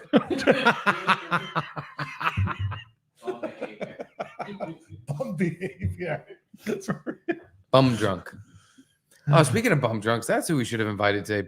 Beer Shirts. I know. I thought about it, but like by the time I heard Stancil wasn't coming, it was already like 2:15, and I was like, he's so hard to get a hold of immediately. Like he'll write you back or what, but it's always kind of just at his leisure. Yeah, kind of thing. So I didn't want to be like, hey, come down in 45 minutes for free drinks. But he's a leisure guy. You're right. Yeah. Well, anywho, back to Garrett Land. Garrett Land. Oh, unless you want to get mad at something, would you like to get mad? I can show you something that would probably make you mad. Made me mad. Okay. Might not make you mad. It pissed me off though because there's a part of me. I mean, I'm a child adult. Okay, I saw this video without sound, so kind of got the gist of what's happening, but didn't investigate it further. Yeah, I investigated it further. It's like a woman pretending to cook stuffed animals that shaped like food. Yep, that is what this is. The more we move along in this timeline of ours, Uh-huh. the more adults are just children. Yeah. And that's fine for certain things. Everyone loves going out and having fun and acting like you're still young and at heart and Yeah. yada yada. I mean, it's kind of work though. Like, we've said this before, but like, you don't see a bald athlete anymore. Like, people kind of look younger now. And yes, I'm sure some people got hair implants or just shave their hair, but No, still, you're like, talking about rich people that don't have to lose their hair anymore. I guess, but there's still, like, if you watch a clip from the 70s of baseball, like half the people were bald and they looked their age. You know, now, like, even like Kamala Harris is in her 60s. Is She doesn't. Yeah, I that's didn't what know I'm that. Yeah. like. She doesn't look like what I pictured a 60-year-old when I was a kid. You know, like, people just like are staying younger longer. And But you're talking about physically, health wise. but I think It's I think good it's health and surgeries are keeping them looking healthy. maybe surgeries, but you know, there's just like people in your family that are older that they don't look like you would think a 60-year-old, or you know what I'm saying? And I think it's kind of a mix of both. Like, everyone feeling like they're younger kind of helps it out. I'm not saying it's a good thing. I don't think Kamala Harris looks like she does because she went and bought a plushy set of pancakes. I think Okay, it's a fair point. 100% being physically well, taking care of yourself, and a little bit of surgery, or a lot of it of surgery for her. Or even there's just like a lot more products you could buy, or To like, keep I yourself guess- again healthy and looking Yeah. good. Yeah. This is not what we're talking about though. This is like the Funko Pop world. This is adults buying children's toys, collecting them, and literally making the market a fully adult market instead Oh of my like this God. thing that was Uh-huh. made for children being for children. Okay, yeah, all right. I This wanna is like see Disney this. World, where like most, like in Florida especially, or probably all of them, Like the Star Wars land, it's mostly adults going there. you can't bring your kid to Star Wars land because there's too many fucking adults. Yeah, it's exactly that. That's what I'm talking about. Where now that I have a kid, I'm like, if I ever wanted to bring him to a place like this, I wouldn't. And I'd be like, sorry, son, there's too many fucking faggots in there, and I won't go in. It's a fucking bad time. It's gonna be a bad time. You'll be the only kid in this store. Yeah. And it's gonna be fucking weird. Yeah, you're gonna be surrounded by autistic males. Yeah, that just are by trying to get in front of you and get the cool picture or get an autograph from a stormtrooper. just weird fucking ooh-woo adults that gotta stop. They just gotta stop. But yeah, this is one of the more ridiculous things I've seen recently. Happy to be cooked right now. Look at that dance. Okay, let's make sure she's all cooked on all sides. We press her down a little bit. So just for clarification, Oh what my she's God. doing is she's cooking a plushy set of pancakes. There's the whole store here. It's like a fake restaurant. It's in London or somewhere. It's a pop-up thing. And Hey, everywhere. Oh, we have some what's up, guests. Mead? They're clapping for you. Yeah, round of applause for our guests.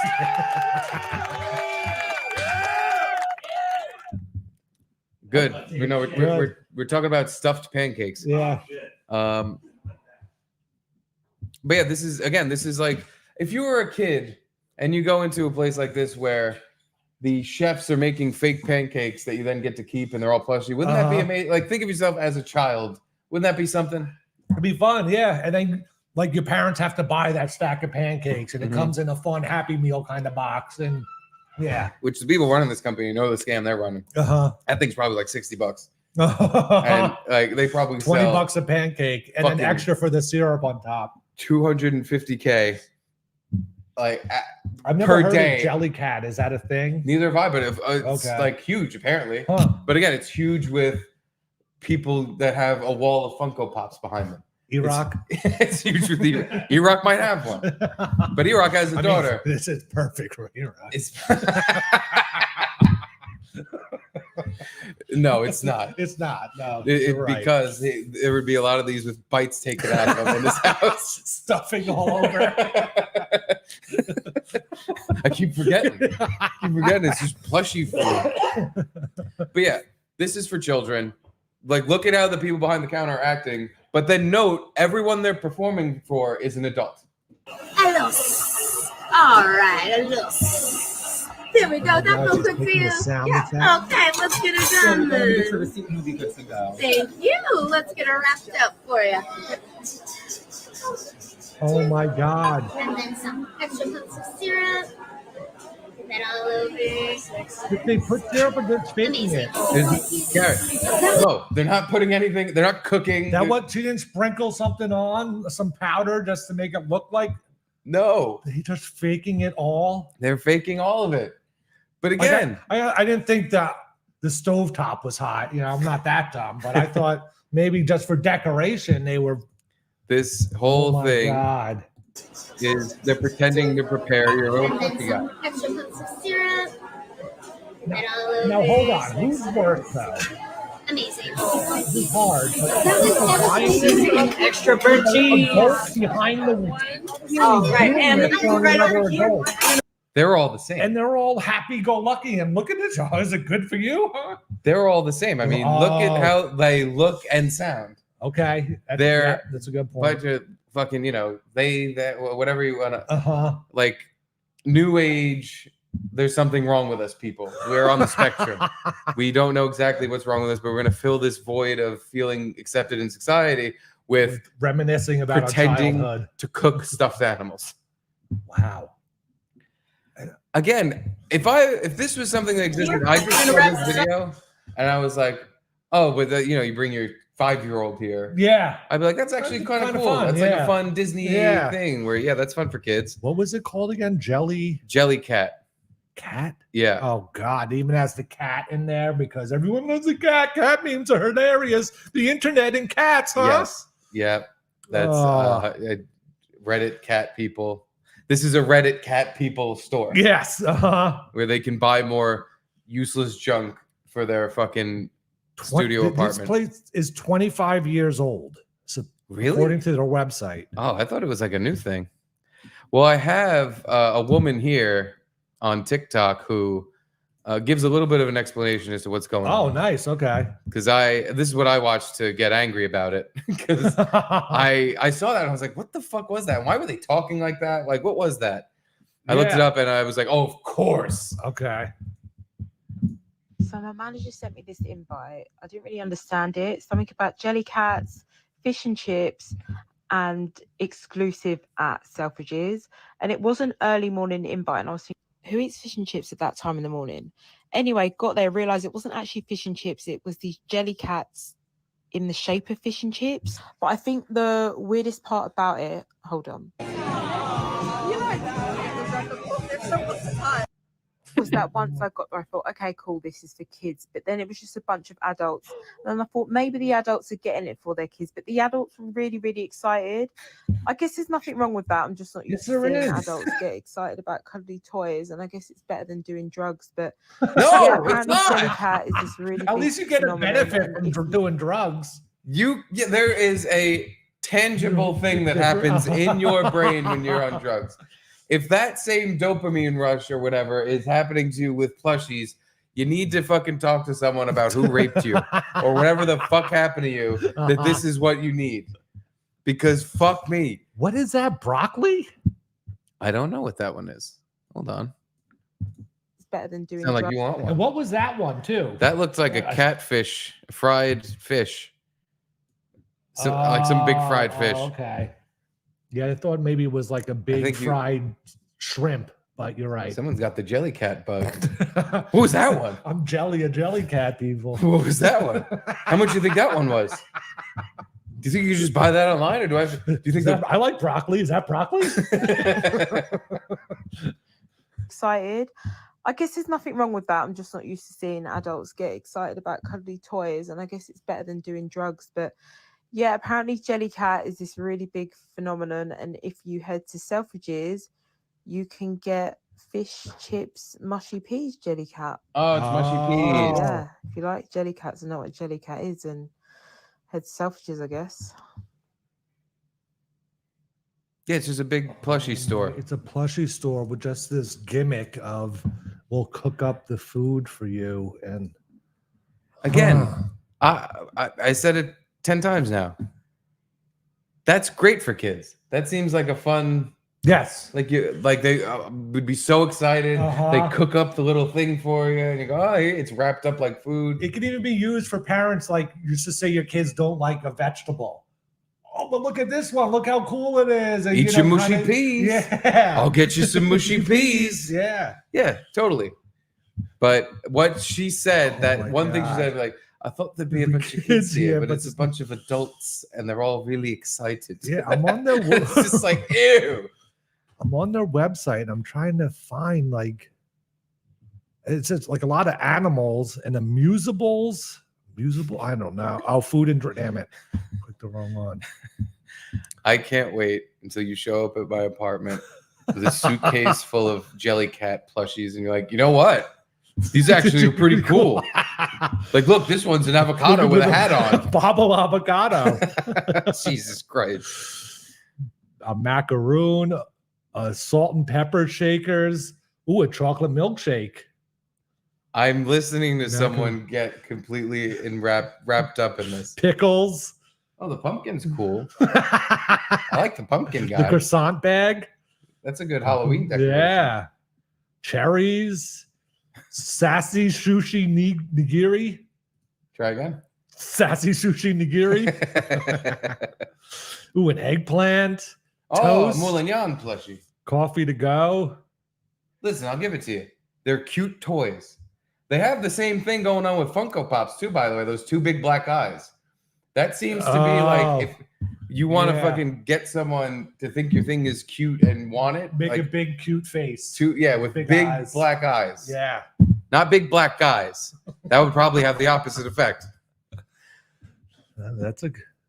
I can't believe that store exists, though. Yeah. I can't believe it's been around for 25 years. I never heard of someone being like, can you believe they do this stupid fucking store where they cook plush animals? You sound like you're upset that you missed out on. So you could have been buying food plushies for years now. I got a little bit wrapped up in the kid robot phase or whenever that was. Isn't that 10 years ago? That's Funko Pop. It's Funko Pop, Japanese Funko Pops. Yeah. They kind of look cooler and have a little bit of a. I want to say an edge, but they're not really edgy. They're edgier than Funko Pops. Funko Pops are like bubblegum kind of toys. But with everything like that, with all kinds of memorabilia and all this, like, what do you do with it? I know. That was my problem. Like, even if you're rich and you have like rooms for it, it's like, well, you just have this room you never go in. I guess that's how it is. I can't fucking wrap my head around that. That was the problem. I ended up with like maybe 15 to 20 of them and had a bunch and like would put little guys in the living room or wherever.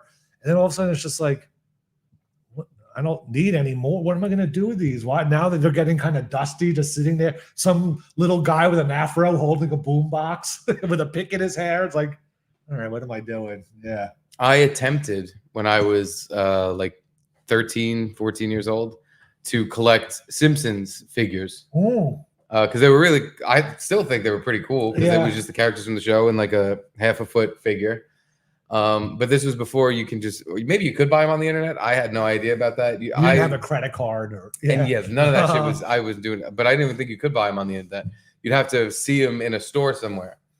So I had a couple and I was like, I'm going to collect them all. I'm going to collect all the good characters because it's like fucking Pokemon cards, baseball cards. As soon as you have a handful of these things, you're like, well, I need all of them. Even though my mom had to fucking buy them for me. How am I even getting all these? But I had two, and my collection was so pathetic. I just gave up because I'm like, what am I doing? Well, because this is what it is. Because it's hard to find. It's hard to find, but not only that, when you find a store that has these things, you just have to buy what they have. Yeah. So do you think I had Homer or Bart or even Marge or anyone like that? Oh no. My two characters that I had. Millhouse. Nope, not even. Okay. Not even. They're literally peripheral. Quimby. Nope. Definitely not Krusty. No way you got Nelson. No, you're thinking like too central to the show still, even with like Nelson. Okay. Are these like one-off characters kind of? Okay. Recurring characters, but that were like, barely mattered.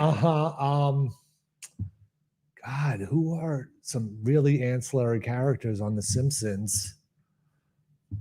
think I had a third one too, but I can't remember who the third one was. Like Otto, the bus driver. I do remember who the third one was. Nope. A third one I had was Abe another. Simpson. Nope. Two Central. Two Central. God, I'm trying to think of like a not Central. Think of like the Smithers? most. Who gives a shit? I'd love to have had Smithers. No, not even Smithers. Like who gives a shit character that's in The Simpsons? I think of characters and then like not Wiggum. just go way for close though. Close with Wiggum. Oh, really? Yeah, I'll give you a hint with that. Yeah, I'm trying to think of other classmates, but I can't. Like the black police guy, Lou. Yep. You had him? I had Lou. I had Lou. That was one of them. And the other guy, the other dumb police guy. No, I just had Lou. Okay. I had Lou and two other Simpsons characters that were not important. My God, and not important. But yeah, it wasn't like Poochie or something, like a one-off. I wish Poochie would have been great. It would have been awesome. I would have loved Poochie. Yeah. And I loved what I had because again, I'm picturing someday I'm gonna have all of them. Yeah. So the ones I had, I appreciate. I was like, oh, these are my first. Yeah, like, this is where I'm starting. And eventually, I threw them out because I'm like, what the fuck am I doing with these? These are just hanging out in my fucking room for years. Patty and Selma. Nope. Damn it. I think I'm running out of guesses. You might have to tell me soon. I'm trying to think of one more. Trying to get lucky. I'll give you a hint for one of them. Fraser Crane. Sideshow Bob. Sideshow Bob. Oh wow! That's a pretty good one. I thought it was a cool one. Yeah. Again, at the time, I was like, this is great. And the last one, you're never gonna guess it because it was such a shit character. Santa's Little Helper. No, I think his name's Dolph. Oh, the McBain guy. No. The cool one of the bullies. Is it Dolph or Rolf or something?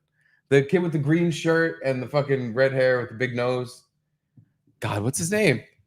I'm not even picturing another bully besides Nelson. No, it was Nelson. No, it's not Dolph. What the fuck's his name? Because it was Nelson, but it was also the bald kid, the Jimbo. Oh, yeah. Simpsons bullies. What the fuck were their names? Yeah, because it was Jimbo. The three bullies. Jimbo, Dolph, and Kearney. It was Dolph. Oh. Yeah. God, I never even heard the other two names. Yeah, Kearney, I couldn't remember. But yeah, I had a Dolph figurine. This guy. Oh, I definitely remember that guy. I would consider him a bully, though. Yeah, he was in the crew of bullies. This was the crew. So yeah, those were the three I had. He's a cool guy. He's especially at that time, he was like emo guy. You know, like that was in your wheelhouse at the time. Yeah, Dolph Starbeam. I didn't know he had a last name. Yeah, I never knew his first name. But wow. Luckily, at some point, I think when I turned 15, I was like, I'm throwing this gay ass shit in the trash. And now they're worth $10,000. It's probably worth less than whatever my mom paid for them. Yeah. Because there's no way. I think at the time they were like $20-something. And everything Simpsons is so overproduced. Everyone that wants one gets one. I'm sure there's some limited edition things out there. But I want to see if I can find the Dolph figurine. That's what they are. They're my figurines. Figurine. I think that's it right there. Bad moon rising. Yeah, and it came with stuff. He had a slushy cup. That's the one. This is just like Kid Robots. They came with little accessories that you could fit in their hand or attach to their skull or whatever. Wow. How much is it? Is it on eBay? I don't. Yeah, $10. Now you can complete your collection. I gotta start over with Dolph again. God damn it. Did you ever do baseball cards? Oh yeah. Oh, okay. Oh yeah. Like you had the lucite binders that you put the whole multiple binders set in and boxes, like for the long boxes for a complete set kind of thing, or all of it. Did all the baseball cards, did basketball cards, did a little bit of football basketball cards. Football cards are never worth anything either. Football cards were the worst by far. Like the cheapest, and they were the worst. And for some reason, football cards, I guess because there's less players in the league or something, you would only get like 5 per pack. Like every pack of football cards I ever got had like none in the pack. No, I mean there's more football players than basketball players. E-Rock just texted me. Let me know what Simpsons stuff you're getting rid of. E-Rock, I apologize. I got rid of this 100 years ago at this point. I wish I still had it. I'd happily give it to you. I'd help you finish your collection. But yeah, I got rid of that stuff a long time ago. Oh, hold on. We got a red boy here. Win at all costs? Win at all costs. One of our Win. boys. Some money towards tonight's football show. Thank you. Thank you. We're gonna need Really it. appreciate it. Because we're gonna have to pay either me or Gino to make me laugh. Yeah. Probably gonna be paying me. We lost all our guests for the football show tonight. Yes, all of them, all 2 of them. Hey, that was a lot. Well, it was actually, considering how we would have had to, It's a blessing. Last supper table this fucking podcast. Yeah, With one camera. We'd have to get it like in the corner just to like get an angle down to all our faces. We would have to do what that setup is, where we have 3 tables and then 2 at the ends where people are facing in. Yeah. So there would be side profiles, everybody, and then 3 in the middle. But yeah, you're rock. I swear, if I can find any of it, it's all gone. But I'll happily give you any Simpsons stuff I'm getting rid of. Yeah, I mean, I love the Simpsons, but I don't think I ever had a Simpsons collectible. I don't know why. I don't know why either. I guess you really don't love the Simpsons. I guess not. Yeah. How much do you love Trump? I mean, I definitely like him. I've always said he's my favorite president, at least obviously in my lifetime. It's not like I could rate a president. By far the most entertaining president. By far the most. But like, I'm still like, he's kind of annoying and a boomer kind of guy, like he's funny, but I would rather like Vivek. If he became president, I think he'd be an awesome president. I kind of like him and how he could really speak well and get his points across and has cool ideas. Like Trump just has funny insults. What more? I'm sorry, you need more than that? I mean, it would be Trump awesome has funny if it was a insults. president that actually did something. Clearly pisses people off. Yeah, that's to what I the like point about where it. every scrap of news about him, unless it's from a like MAGA news source, is he's killing. Trump is bad. He's bad. And but that more than anything made me like, when he first started running for president, I was like, what's this fucking idiot doing? Like, go do the apprentice. Like, I actually didn't like it. But then when I saw the entire media decide, fuck this guy, I was like, no, fuck you. Yeah. That's fucking ridiculous. But like a lot of the media hates Vivek, but he also has like ideas but I thought Trump was going to do things he said he was going to do and he never did them. And I'm sure if Vivek got in, he would do the same thing. Do you think Vivek would be as hated by the left if he talked like this? Would they be allowed to hate him if he was doing that? I am going to be most stink president ever being conservative. He should start. You're right, because then they can't hate on him. Because it's good protection. For some reason, his brownness has zero effect on the fucking slander and all the fucking shit they throw at him. So why not just go? I was faking that white guy voice the whole time. You've been making fun of an Apu the whole time. Just so you know. That'd be perfect. Yeah. Well, the reason I asked is because one thing that has come out of Trump's reign as the internet president is MAGA culture. Okay. Where they just take liberal culture, they put a MAGA hat on it, and they're like, now it's ours. Like MAGA rap. Oh, okay. Like, rap is for the liberals, and then they just... it's not even just for liberals. But like conservative people can listen to it. But it's like, we all know it's more of a, like, it doesn't work when someone's lyrics are, I got my, like, if you're talking about your guns, it's because you're shooting someone in a drug deal. It's not because you're on like your Amendment. farmland. Yeah. It's so much. Your homestead. MAGA rap is very cringy. It's very hard to listen to. It is upsetting. Like that Bryson Gray guy that would come on In Hot Water. I liked him. He was a cool guy, but his rap songs, it was just kind of cringe. Maybe because it was... I'll even give him the credit that at least he's black, so when he's doing it, it sounds natural and actually sounds like rap. Yeah. A lot of these other, like, it's just white guys covered in tattoos talking about Trump is my president. I'm gay. No, I'm just kidding. No drag queens. We don't black drag queen story hour. And but it's like those are literally like the lyrics. Like it barely registers as a song. Yeah, that Tom McDonald. Is that who this is? No. Oh. What I have here. What we have here is failure to communicate. No, this is last week. the Maga Fashion Week in New York. Oh, the Maga Fashion Show at America First Warehouse. America First Wear. That's what I hate. Like that's kind of what I'm saying about like what I hate about Trump. It's kind of related. Like the America First Warehouse. It's like you're trying too hard to be like patriotic and everything. It comes off as phony. Yeah. Yes. The America Super Love Stars and Stripes, Eagles and Flags House. That's where we are. Stars and bars and and it's like, listen, what you were doing fine. Yeah. It's just say America. But yeah, no, this isn't the problem. This is just I'm setting the scene. Okay.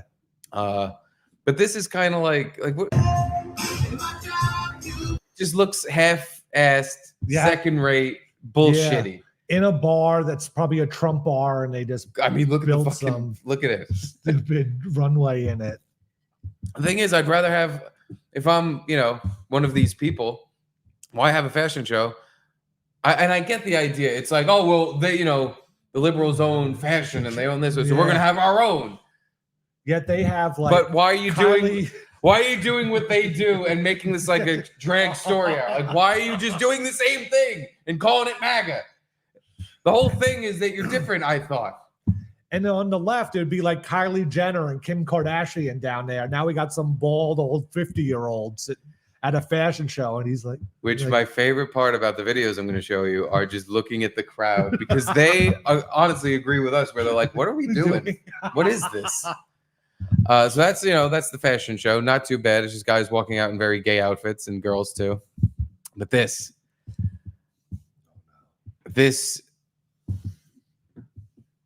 True It On, good podcast. I've never listened to it. I also don't know if it's any good, but they have $120,000 a month coming in on Patreon. Damn, almost as much as us. Almost. But they posted some videos from the MAGA Fashion Show of this guy performing.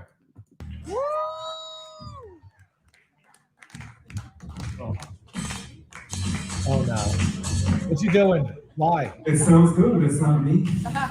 There we go. Oh no. Well, first of all, the DJ keeps fucking up and the music keeps cutting out, which is just great. You ready to make America great again? Yes, sir. Oh God. Yes, sir. That's what a rapper likes to hear back. Yes, sir. Does this seem very MAGA-y to you? A choose to be kind jacket. Oh my God, with his ass crack sticking out. What is he doing? He didn't. He's wearing sweatpants that are too low. What is that? MAGA sag? Is that Saga? It's Saga. Because in the community when they sag, at least they have boxers on. I guess MAGA sag is plumber crack. While you're doing your gay fucking, I don't even know what genre I would call the music he's about to sing. But yeah, choose to be kind. Faga rap. Yeah, actually, yeah, that fits.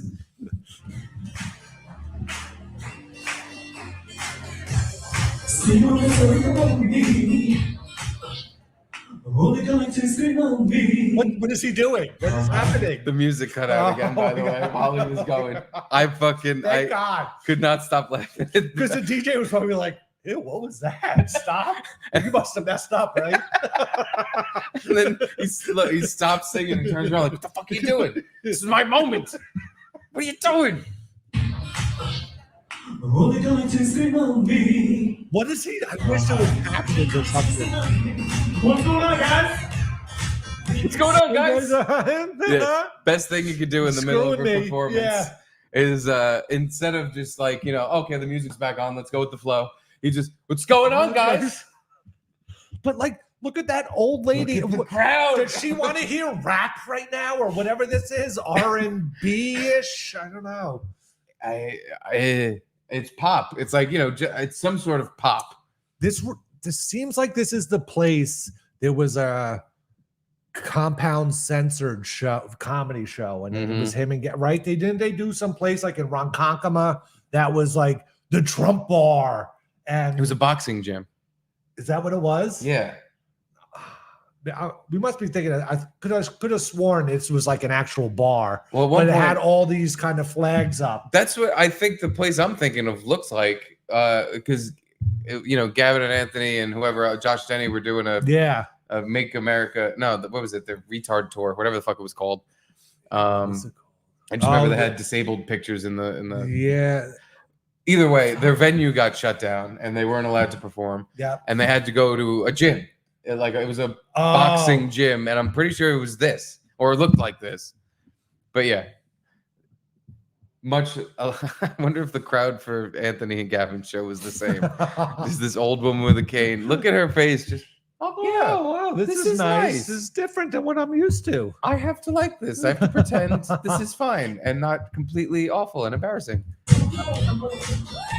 how's everybody doing? That was weird. They zoomed in on a Star David for a second there at the end. Oh, I didn't see Did that. you see that? No. Right there. The Jews in the booth over in the corner right here. Oh yeah. Oh, there it is. Yeah. Yeah, I get the Jews put the kibosh on this fucking performance. Oh my, there is a Jew there too. I didn't even see that. Maga Jews. What's going on, guys? What's going on, guys? He literally, wait, did you see that? He pointed at the Star of David. He was like, oh yeah. He was like, listen, I can DJ in most circumstances and most places. I don't like that above my shoulder while I'm doing this. This is, You don't think that's a destination where the Jews have to sit in this place? Find the star and sit by that. Normally, yes, but today the DJ booth is over there. What I want for this recording of it, like the professional recording of it that they're doing. I don't know. I think what we have is enough.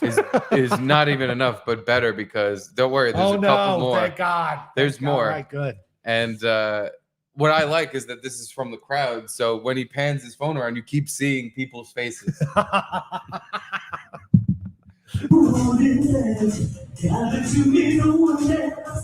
can see you on the tag. I suggest you just forget. Cause this was another get to be trapped. There's no holding back.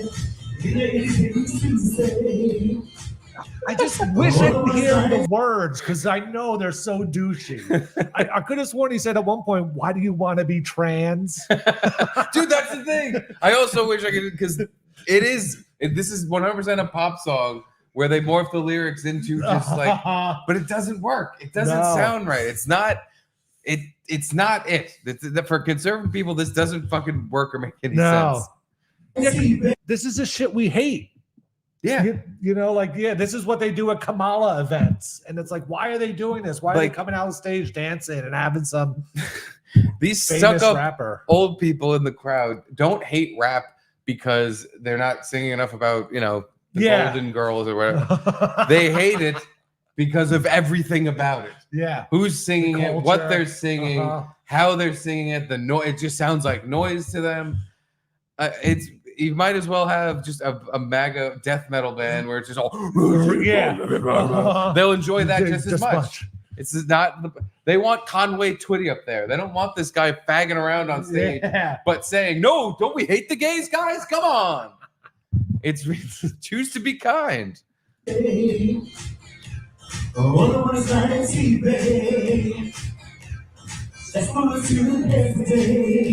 We're almost on YouTube. What? We're almost on YouTube?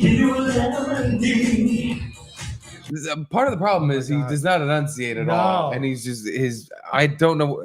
I also have no idea what the fuck he's saying. I know from my mom, old people like to be able to, not just old people, but they like to be able to understand the lyrics when you're singing, just to get the meaning from the song. Yeah, and these people have hearing aids, and I can't even understand his words.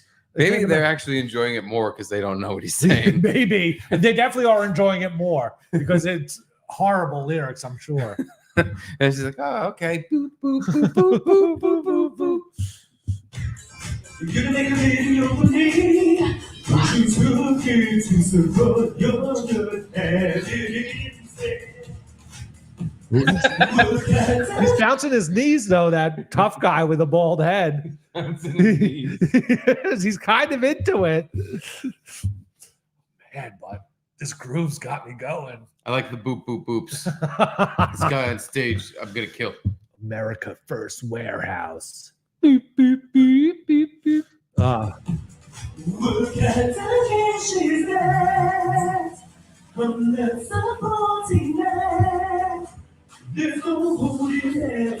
No need to restrain myself. No holding there. Gotta do it over there. You can see I'm on attack. I suggest you just turn back. Cause these words are better. Got to retract. There's no holding there. No need to explain myself. No holding there.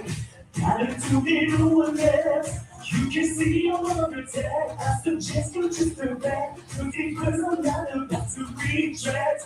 There's no holding back. Trump Fest 2024, thank you! Yes, sir! And I can't help but feel like he's doing this because he can't get a gig doing it in a real place in a real. This is the biggest audience he's ever done this for. So this is grifty. Like, thank you, Nick. Like, I can't get anyone to listen to my stupid shit music in the real world. So what if I just make it specifically for MAGA people who do not have a music outlet at all? And it seems for great reason. So he just seems like a flaming gay guy who's just like, I want to sing my pop songs. Yeah, the way I want to sing my pop songs. There's no holding back. And then just ends it. Trump 2024. Woo! MAGA. I hate to say this, but like I wanted to keep closing my eyes to try to figure out what he was saying, but I also wanted to watch the people in the crowd. Can we maybe replay it a little just so I could close my eyes and try to figure out what he's at least one line? I couldn't figure out one line. Garrett, it'd be my pleasure to replay this while you close your eyes. Okay. I won't do anything fucked up. I need to focus. I'm going to really try to fart in your face while your eyes are closed, but don't mind that. Just listen to the lyrics. Okay. All right. And go. I can see you on attack. I suggest you just turn back. Cause these words are not back to retract. There's no holding back. Not one word. I think.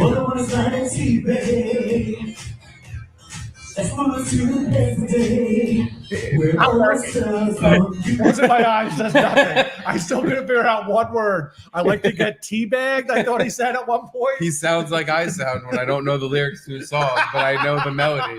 He says, "Sounds you say, it's you I go day, and cool babadoo. There's no holding back." Well, I'm sorry you couldn't figure. Maybe this one you can figure out the words. It's too. him again, or it's a different person? Pretty sure it's the same guy with just an outfit change. He's got some Jellycat on him. I don't know what that is. He's got flowers on his blazer. Yeah, maybe you can figure out the lyrics. It's the same guy. He's got the same red shoes on. God, he thinks he's Taylor Swift changing outfits during the middle of his concert. Listen, again, this is his moment. This is. He doesn't care how he had to get there. He doesn't Yeah. care what the lyrics are or who he's singing to. He just had to get there.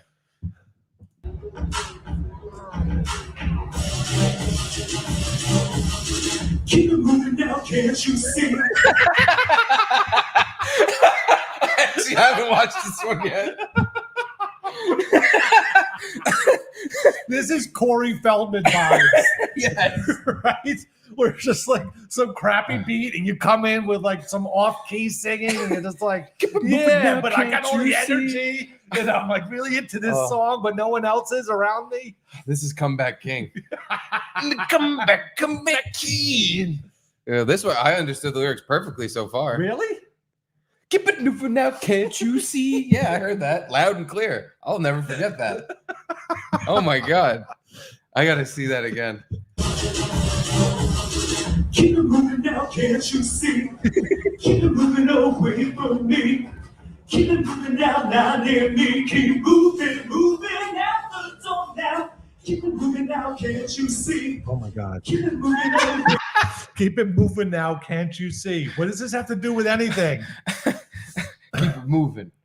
Obviously, but I lost it at the stomps, the fucking little toy soldier stomps he did across the stage. Did you see that? Oh my God! Moving out the door now. Keep it moving now, can't you see? Keep it moving away from me. Keep it moving now, not near me. Keep moving out the door now. Hold on a second. Yeah. Okay. The old woman in the front. She's texting. She's hands deep in her bag, She's pretending. playing Candy Crush right now. Even she, who seems like the sweetest, nicest, fucking supportive, Yeah. she would have fucking sat there for anything. Just Is like, look and clap when he's done. I can't do this. No. I can't do this. This is terrible. But what's weird is there's like, it looks like a hot chick right behind her that you wouldn't think would be at a MAGA. Nah. If it was like anything like the crowds that would show up for Milo's shows, where it's That's true. There's some like a base mix hot of women. mix of Proud Boys. It was a mix of like MILFs that would come through. Uh-huh. It was a mix of then the other just like random people that you're like, you like Trump? You're very Mexican. Are you sure? Take a ring now, can't you see? This is the only one I didn't listen to, and I'm now like, this was the only one I should have listened to. Can't you? All right, please more. Keep moving out the door now. Till we live and believe in our own community. And how dare I protest that we keep giving away our best. Seems like we kiss ass. We call it progress. Am I the only one that sees this trickery going? They got the perfect shot. Look at this fucking guy. Look at this guy between his legs, arms folded, head tilted, like disappointed. Ain't no fucking way I'm actually watching this. Am I here? What the fuck is this? He's got carnations from a cotillion pinned on the back of his jacket. It looks like for the first time in 100 years, he's actually considering, maybe I do want to vote Democrat. Kamala sounded pretty nice right now. If this is what's happened to the grand old party, I think I'm not here anymore. At least she gets Megan Thee Stallion, which I'm not a fan of her music, but I've heard of her, you know, and she knows how to do a song and has an album. Well, I don't think this was like an officially endorsed Trump event. This was just a MAGA fashion show. Okay. But you know, people like him may have been tricked into thinking like, oh, this is a Trump event. And he shows up. And I have never seen arms so crossed in my life. And his head tilted, with just this polite sourpuss. Yeah. What Just the like, oh fuck my is this God. faggot shit? I drove all the way from Patchogue to see this. Patchogue Pat. Oh my fucking God. And you must love this part because I can hear the lyrics pretty clearly. I could hear the "Can't you see" part, but every time other verses, You can hear. "Shimma-na-ma-na, can't you see?" You can hear what he says in this part, especially like this when he turns to the camera. You can hear what he says. Okay. Listen. In our own community. Something about in their own in community. Their own community. And how dare I protest that we keep giving away our best. How dare I protest that we keep giving away our best? Wow. I don't even know what that means. No, you mean wow. I don't. That was No, but I'm wow that you put that all together. utter nonsense. Seems like we kiss ass. Seems like they would kiss ass. Seems like we kiss ass. To who? Oh, he's gonna tell us. Then we call it progress. And We call it progress. Oh. The old people are getting angrier. progress. Am I the only one that sees this trickery going? I believe All right, he actually completely my lost God. me there. I don't know what he said. I I think he did that. I think he forgot his lyrics. Because that was not words. Am I the only one that sees this trickery going? I believe Dude, that's not words. I heard maybe Train on believe. me to make you believe. Oh, okay. Yeah. Yeah, you got it. I was wrong. Cinnamon and phony see. See what I see. Keep it moving now, can't you see? Keep it moving away from me. Keep it moving now near me. Keep moving, have the door now. Keep it moving now, can't you see? It's Keep so it moving Elton. away from me. Now you Keep said it moving that. now near me. Keep moving, have the door now. Thank you, Oh my God. Not one person was even really bobbing their head except that one guy that was doing both knees at the same time, but he's not even there anymore. He left. Look at this guy. Look at Foops. Old Foopa. He's on his phone checking his Facebook. Yeah. And by the way, you may not be able to notice it, but that is a red yarmulke he is wearing. That is. I see that. Even red Yam can't pretend that this is Wow. something worth peeling his head off his phone And the for. woman behind him to the right is on her phone too. The old woman in the other shot was on her phone. This guy is not. But all the faces that are even looking, they don't look like they're enjoying music. No, they're not like, yeah. What is happening? Why am I here? All They're head tilts of, contemplating their life choices. there's not a single stationary fucking perfectly degreed angled head. Every head is tilted that's watching this going, what the fuck? And not one head has done a No nods. nods with the It's music. all metronome tilting. What the fuck are we watching? Oh my God. Keep it moving now, can't you? I gotta hear just the beginning one more time, then I'm done. keep it moving now, can't you see? Keep it moving away from me. Keep it moving now near me. Keep moving out the door now. Keep it moving now, can't you see? Keep it moving away from me. Keep it moving now near me. Keep moving out the door now. Get real family in our own community. And how dare I protest that we keep giving away our best. Seems like we keep sense, but then we call it progress. Am I the only one that sees this trickery going? I believe they can see what I see. Keep it moving out, can't you see? Keep it moving away from me. Keep it moving out near me. Keep moving out the door now. Keep it moving out, can't you see? Nick, you gotta start playing this too hard. You gotta make it too hard. Yeah. Moving out near me. We don't know. Keep I don't moving know. We don't know the name of this guy. Thank you, I tried to look it up. I really couldn't find anything. It is 100%. It's like that. It's like, yeah, like I have no music ability. That's the type of melody I would come up with when I heard a beat. There's no cleverness to it. It's just like the first thing that pops to your mind right away. There's There's just nothing to it. And there's nobody. I've looked at the comments. Nobody seems to know who that is. It had a great time. Huge shout out to Long Island. So yeah, this is in Long Island. Yeah, I think this is at this Ronkonkoma bar Yeah. that they've done other shows at. And this is the art on the wall in the I Ronkonkoma think bar. Gino was there. But maybe not. Maybe it was a compound censored Oh, look, thing. But I thought like Chrissy was there too. good boomer memes. Like, Oh look, my there's. God, the Redskins and the Indians Oh, where's that? and one? the Oh yeah, and yeah. the Land O'Lakes girl. It's and the heaven Uncle for Ben. canceled. Oh my God, and Aunt Jemima. Blues Clues, they got rid of. No, like, Paw Patrol. You don't remember that? Excuse me. No, dude, that was that was one of the craziest things that happened after George Floyd. I Is do that- remember some sort of Paw Patrol thing, but I can't. After George Floyd got brutally murdered in the streets Oh, of 'cause he's a Minneapolis, cop. they canceled live PD. They were canceling cop shows left and Yeah. right because it glorified police work. And then they canceled Paw Patrol. They canceled it or just got rid of that. I think they brought it back, and I think they actually brought the character back because I put that on the other day and he was there. But I think there was a time in history where they removed the entire show because it had a cop dog. Wow. And it was like it God. glorifies police, and we don't want kids thinking that George Floyd something. Like I can't even put I together the know, I logic know. that some fucking faggot retard made up to make that happen. But that's what happened, and he went to heaven with the Cleveland Indians, the Redskins, and Uncle Ben. What am I missing? What's to the right of Uncle Ben?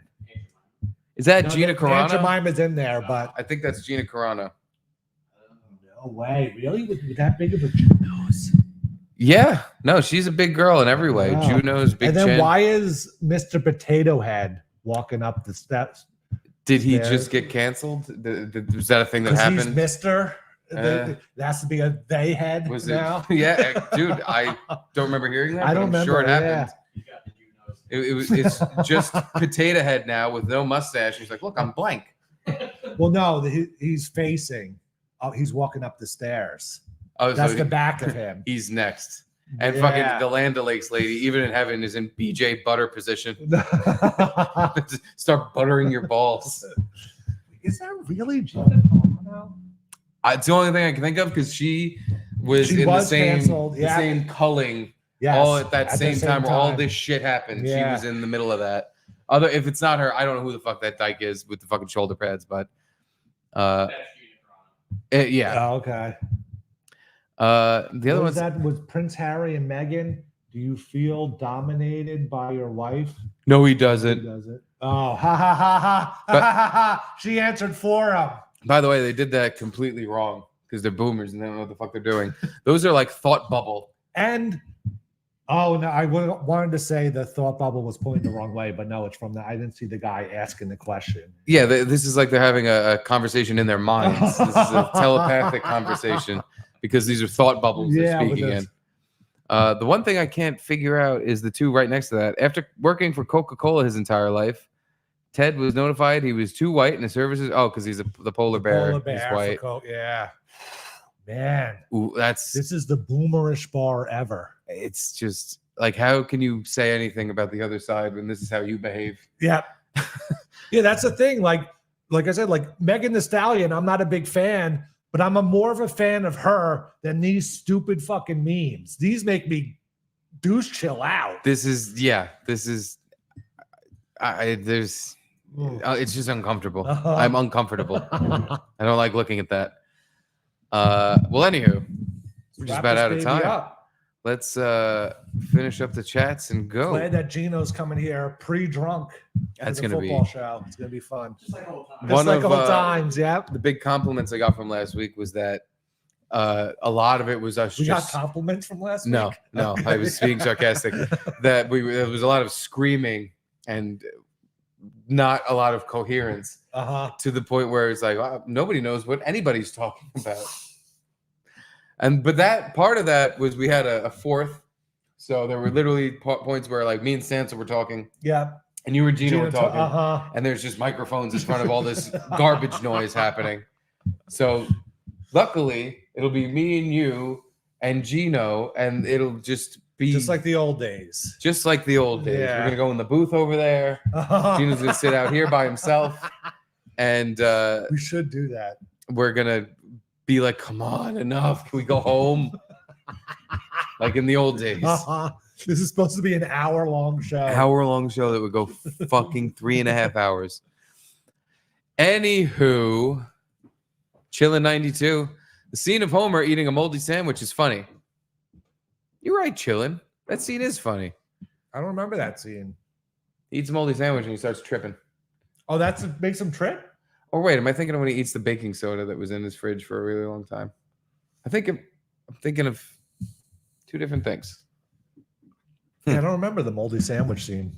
Well, whatever. I haven't watched The Simpsons in so long. It's like I used to have all these scenes just like queued up in my head that I could and they just slowly fade away because I just haven't seen the classic episodes in so long. Luckily, if you're kind of depressed and have not much to do, Yeah. The Simpsons is on Disney Plus. I don't Give you my login.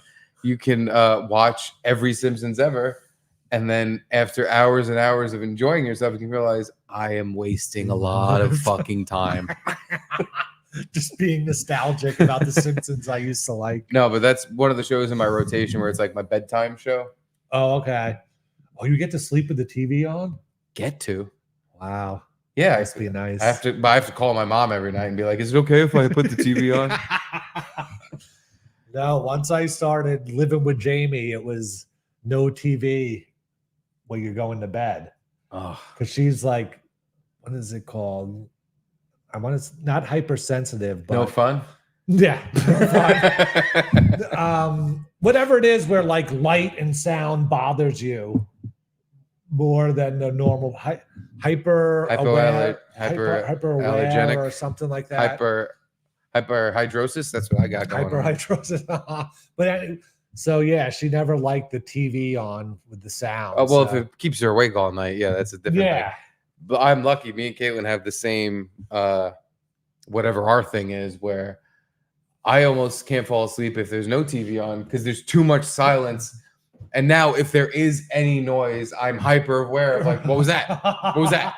What was that? So I need the TV to tune out, like, because I realized sort of recently that one of the new screens I put in, it's not perfectly flush. It's a flex screen. It's not one that actually goes in the hinges. It's when you get custom made for your window. Oh, I think you meant a TV screen at first. No, I'm sorry, the window screen. Uh-huh. It's in my kitchen. It's a flex screen. It's one that you just put in to replace a broken screen. And it's not perfectly flush with the top, and it doesn't sit right. So when it's windy out, it goes clank, clank. Oh my God. If the TV's on, you'll never hear it. Uh-huh. If the TV is off, it's all you'll fucking hear. And it took me, I gotta say, it took me months to figure out what it was. Yeah, and because it's this clank noise, like someone's trying to jimmy your door open or something. Like it's not like a very clear noise to what you're hearing. So, and yeah, Caitlin's the same way, where she watches a million fucking murder documentaries a day. So she needs the TV on with murder documentaries on to go to sleep, so that when she's sleeping, there isn't like a random in the night. It's like, what was who's that? No, yeah. I mean, I was addicted to falling asleep with the TV on in the Anthony way, where I don't want to be left with my own thoughts. Kind of, just like, yeah, the TV keeps me focused on something else. Yeah, but then once I started living with Jamie, it was a little weird at first. And then actually last night, she's been into Prison Break lately. Okay. It's an old show, but My mom used to love that show. And she seems to be really into it. And I mean, I haven't watched anything really about it, but it seems kind of like a cool premise. Like a guy gets a tattoo from the architect of the prison on his back of one of the, and then he's trying to sneak out, and the main part gets burnt off of his skin, and they don't know the. I hated that guy's like smart face. Yes, yeah. He all the time with this like pursed lip thing. He was like, don't worry. I thought of it already. This guy's brother got, I guess, wrongfully convicted, and Dominic Purcell, and is in prison or going to get the death penalty. So he purposely got arrested after getting this tattoo of the prison blueprint on his back to try to help his brother break out of prison. But anyway, she fell asleep last night watching it, and I guess they had already broken out because the guys were out of the prison. And I was like, oh, this is like old time. I could try to fall asleep with the TV on, but all I did was sit there and watch Prison Break the whole time. And I was like, I can't stop watching it. I don't know why. You've been reverse trained. I've reverse trained. But now you, by the way, in that moment, you said, hey, can you turn this off? I'm trying to go to sleep. And then luckily it was at the point where, are you still watching this? These days, and a pause, and I fell asleep. Thank God. But yeah, it's a whole reverse. But when she's away for the weekend, I'm putting the TV on and falling asleep to the TV. Living in TV Oh, land. it's so nice to be able to set the sleep timer. You just know, like, the TV will turn off whenever. You set a sleep timer? How do you turn? You leave the TV on all night? It eventually just goes off. Like it like every app we have will just stop playing stuff if you're asleep long enough. Oh, I guess. Also, I think my TV has eyes and watches us, because sometimes it really turns off like as I'm falling asleep, and I'm like, wait a minute, I only watched like 2 episodes of Seinfeld. What the fuck was that? I think my TV is just watching me. But yeah, no, we leave it on all night, and by morning time, every morning, Santa came and turned the TV off, because every morning it's fucking off. You leave cookies out for her? I leave crumbs out that I fucking left on the floor because I was eating cookies in bed. And Santa comes in with his dustpan, cleans up my cookies, snorts them, and he turns my TV off. Turn off the screen with the Indian, the circle with the Indian, the three people. So, like, you don't remember that when the TV game went off? There was, like, an At the end when they would play the emergency broadcast signal and the national anthem. The Indian, yeah. He's too young. I was gonna say I wasn't there for the first ever. He doesn't TV. know that TV used to end at midnight. TV doesn't end. The shows just get worse. No, yeah, the channel would turn off. It would have a goodbye message and just shut off until 6 a.m. Until they realized. Yeah. Until they realized they could put pretend TV on that's just infomercials That where way when we you get paid. groggily wake up and go, "What the fuck's on?" For a couple minutes, you won't realize you're watching an infomercial because there's such convincing acting going on. Emerald's selling a slap chop. And you're like, wow, I didn't know Emerald had another show. It comes on at 4 a.m. That's weird. Well, anywho, let's that's wrap about this baby up. all the time we have for today. Here we go. Hold on. Can't you see? Oh, God. Chill and I do for Trump subject, Garrett and Steve, get Brandon Dilly on show. You got it. I don't know that name. I am not sure who that is, but I'm sure I'll look into it. It's probably. I'm not sure who that is. So he probably makes $200,000 a month on Patreon. Yeah. That's probably because every time I say that, 2 shows a month. Another fucking thing that blows my fucking balls off. I every time I'm like, oh, what's this? Oh, they have a Patreon. I click on it. They do one show every other week, and they have $1 million coming in every month. And it's like, oh, that's great. It's good. It's very good. Good for them. Chillin' 92. Ric Flair surely not find that guy singing funny. I'm sorry. I'm not a wrestling fan. I don't know if Ric Flair did a singing bit or something. Woo? Yeah, I know the woo. I guess he went woo a bunch. Yeah. Take a minute now, can't you see? Sardine burp. Bernard Gresser, bookending the show. What's up, Bernie? Bernie G. You must remember Aaron doing Paw Patrol on Gum Friday. Yeah, that's right. Yeah, I don't remember the concept of what it was. But Aaron did the mouth on the little Paw Patrol dog, and I think it was him killing black guys. That sounds right. There were a lot. Yeah, I can't remember anything he actually said, but I remember like the gist of it was the Paw Patrol dog killed George Floyd, and now he's not allowed on TV. Something like that. But there we go. Thank you all for watching. Thanks, guys. And plaque video, or should I play that guy singing "Take a Minute Now, Can't You See"? Take a minute now, can't you see? They look his ass and they call it progress. Hey, that's pretty good. Have you ever considered a career in Maga rap? Yeah. Consider a career getting fired from a podcast job?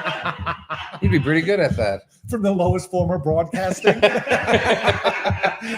You ever consider getting fired from a fake job?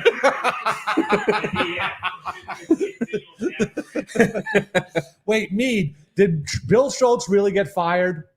From what? From your job? No, I just You only needed him for a few. I berated him for showing up in sandals, sweating. Oh, he did show up in sandals? Yeah, just, hungover? Okay. Hungover, sweating, like Boone's Farm. Is he still working at Mead Farms? No, I was going to get him a job today, but he had me and Joanne have a show. Ow. All right. Him and Bill and Joanne were doing a show. All right. He is? Yeah. Good. We were going to ask he was him. here right now. Yeah. Okay, good. Awesome. I want to ask him how the Bull Market's doing. His eBay store. His eBay store, yeah. Yeah, he misses drunk Jimmy real bad. He doesn't have a new roommate? No. Oh, fuck. Yeah. But so we kicked Jimmy out thinking I'll raise the rent and get a new roommate? Jimmy left on his own accord. Oh, yeah, Jimmy was too good for that place. Yeah. Jimmy. He was. He was. You're right.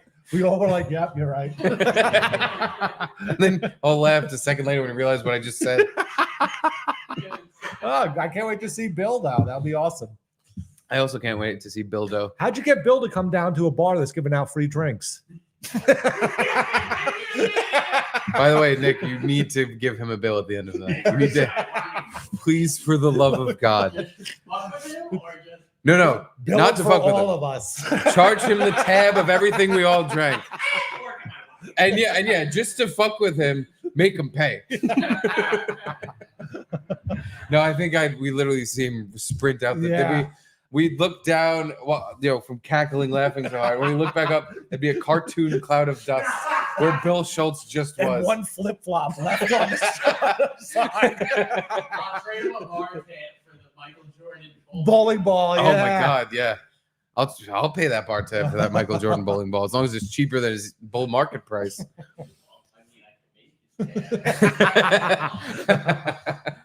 Oh my God. We've been going for how long now? You could, in the fucking POS system or whatever, you can put in like the price as one Michael Jordan bowling ball for all this Jameson and shit. That's a good idea. I think you should do it. Speaking of sweaty flip-flop.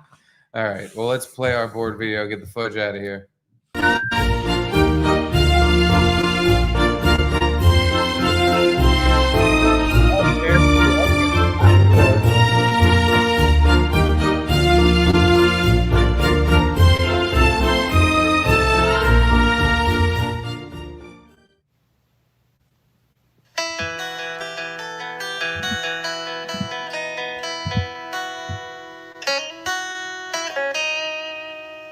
By the way, Fitzy did that. That's a really good job at that mimicking that exact opening.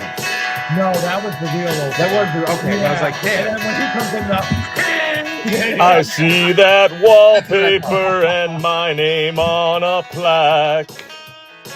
No pictures on the wall, just a wooden spice rack. I see the caps I buy sometimes a marshmallow.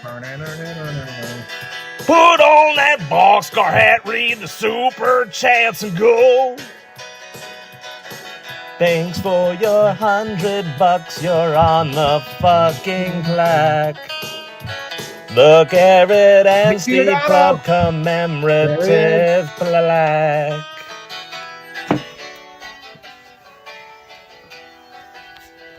Thank you, all plaque members. Fitzy for the song.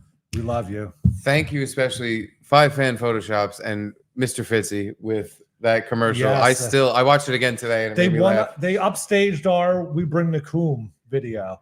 Like we had a viral moment right there with the We Bring the Coom, and then they come out with this awesome 1 minute long. Even took our we greased the guys. So like, this is how it would have been better. Threw it in theirs and we're like, and now, the king of media. Yep. But yeah, no, I watched it again today and laughed all over again.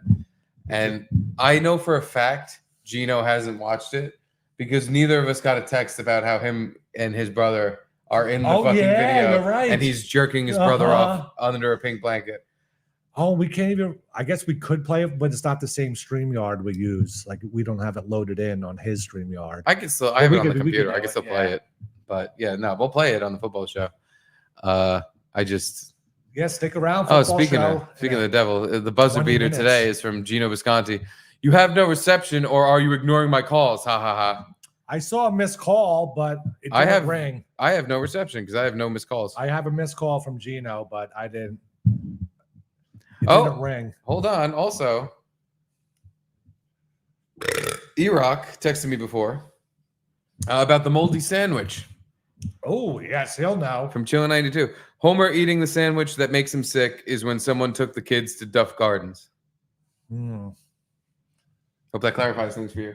A little bit, but yeah, it's still not ringing a bell. Like I remember the Duff Gardens trip, but I don't remember the moldy sandwich. Makes him sick. I vaguely remember him like, I'm still going to finish that, but I don't know if that was that episode or another one where he's like, I can't remember. Whatever. The point of 20 minutes. The point of everything was I had a bunch of Simpsons figurines that were terrible. Thank you all for watching. We love you. Thank you for joining us here at Offside NYC. Yes. And thank you, Nick, for having us. It's honestly a great time hanging out here. That's awesome.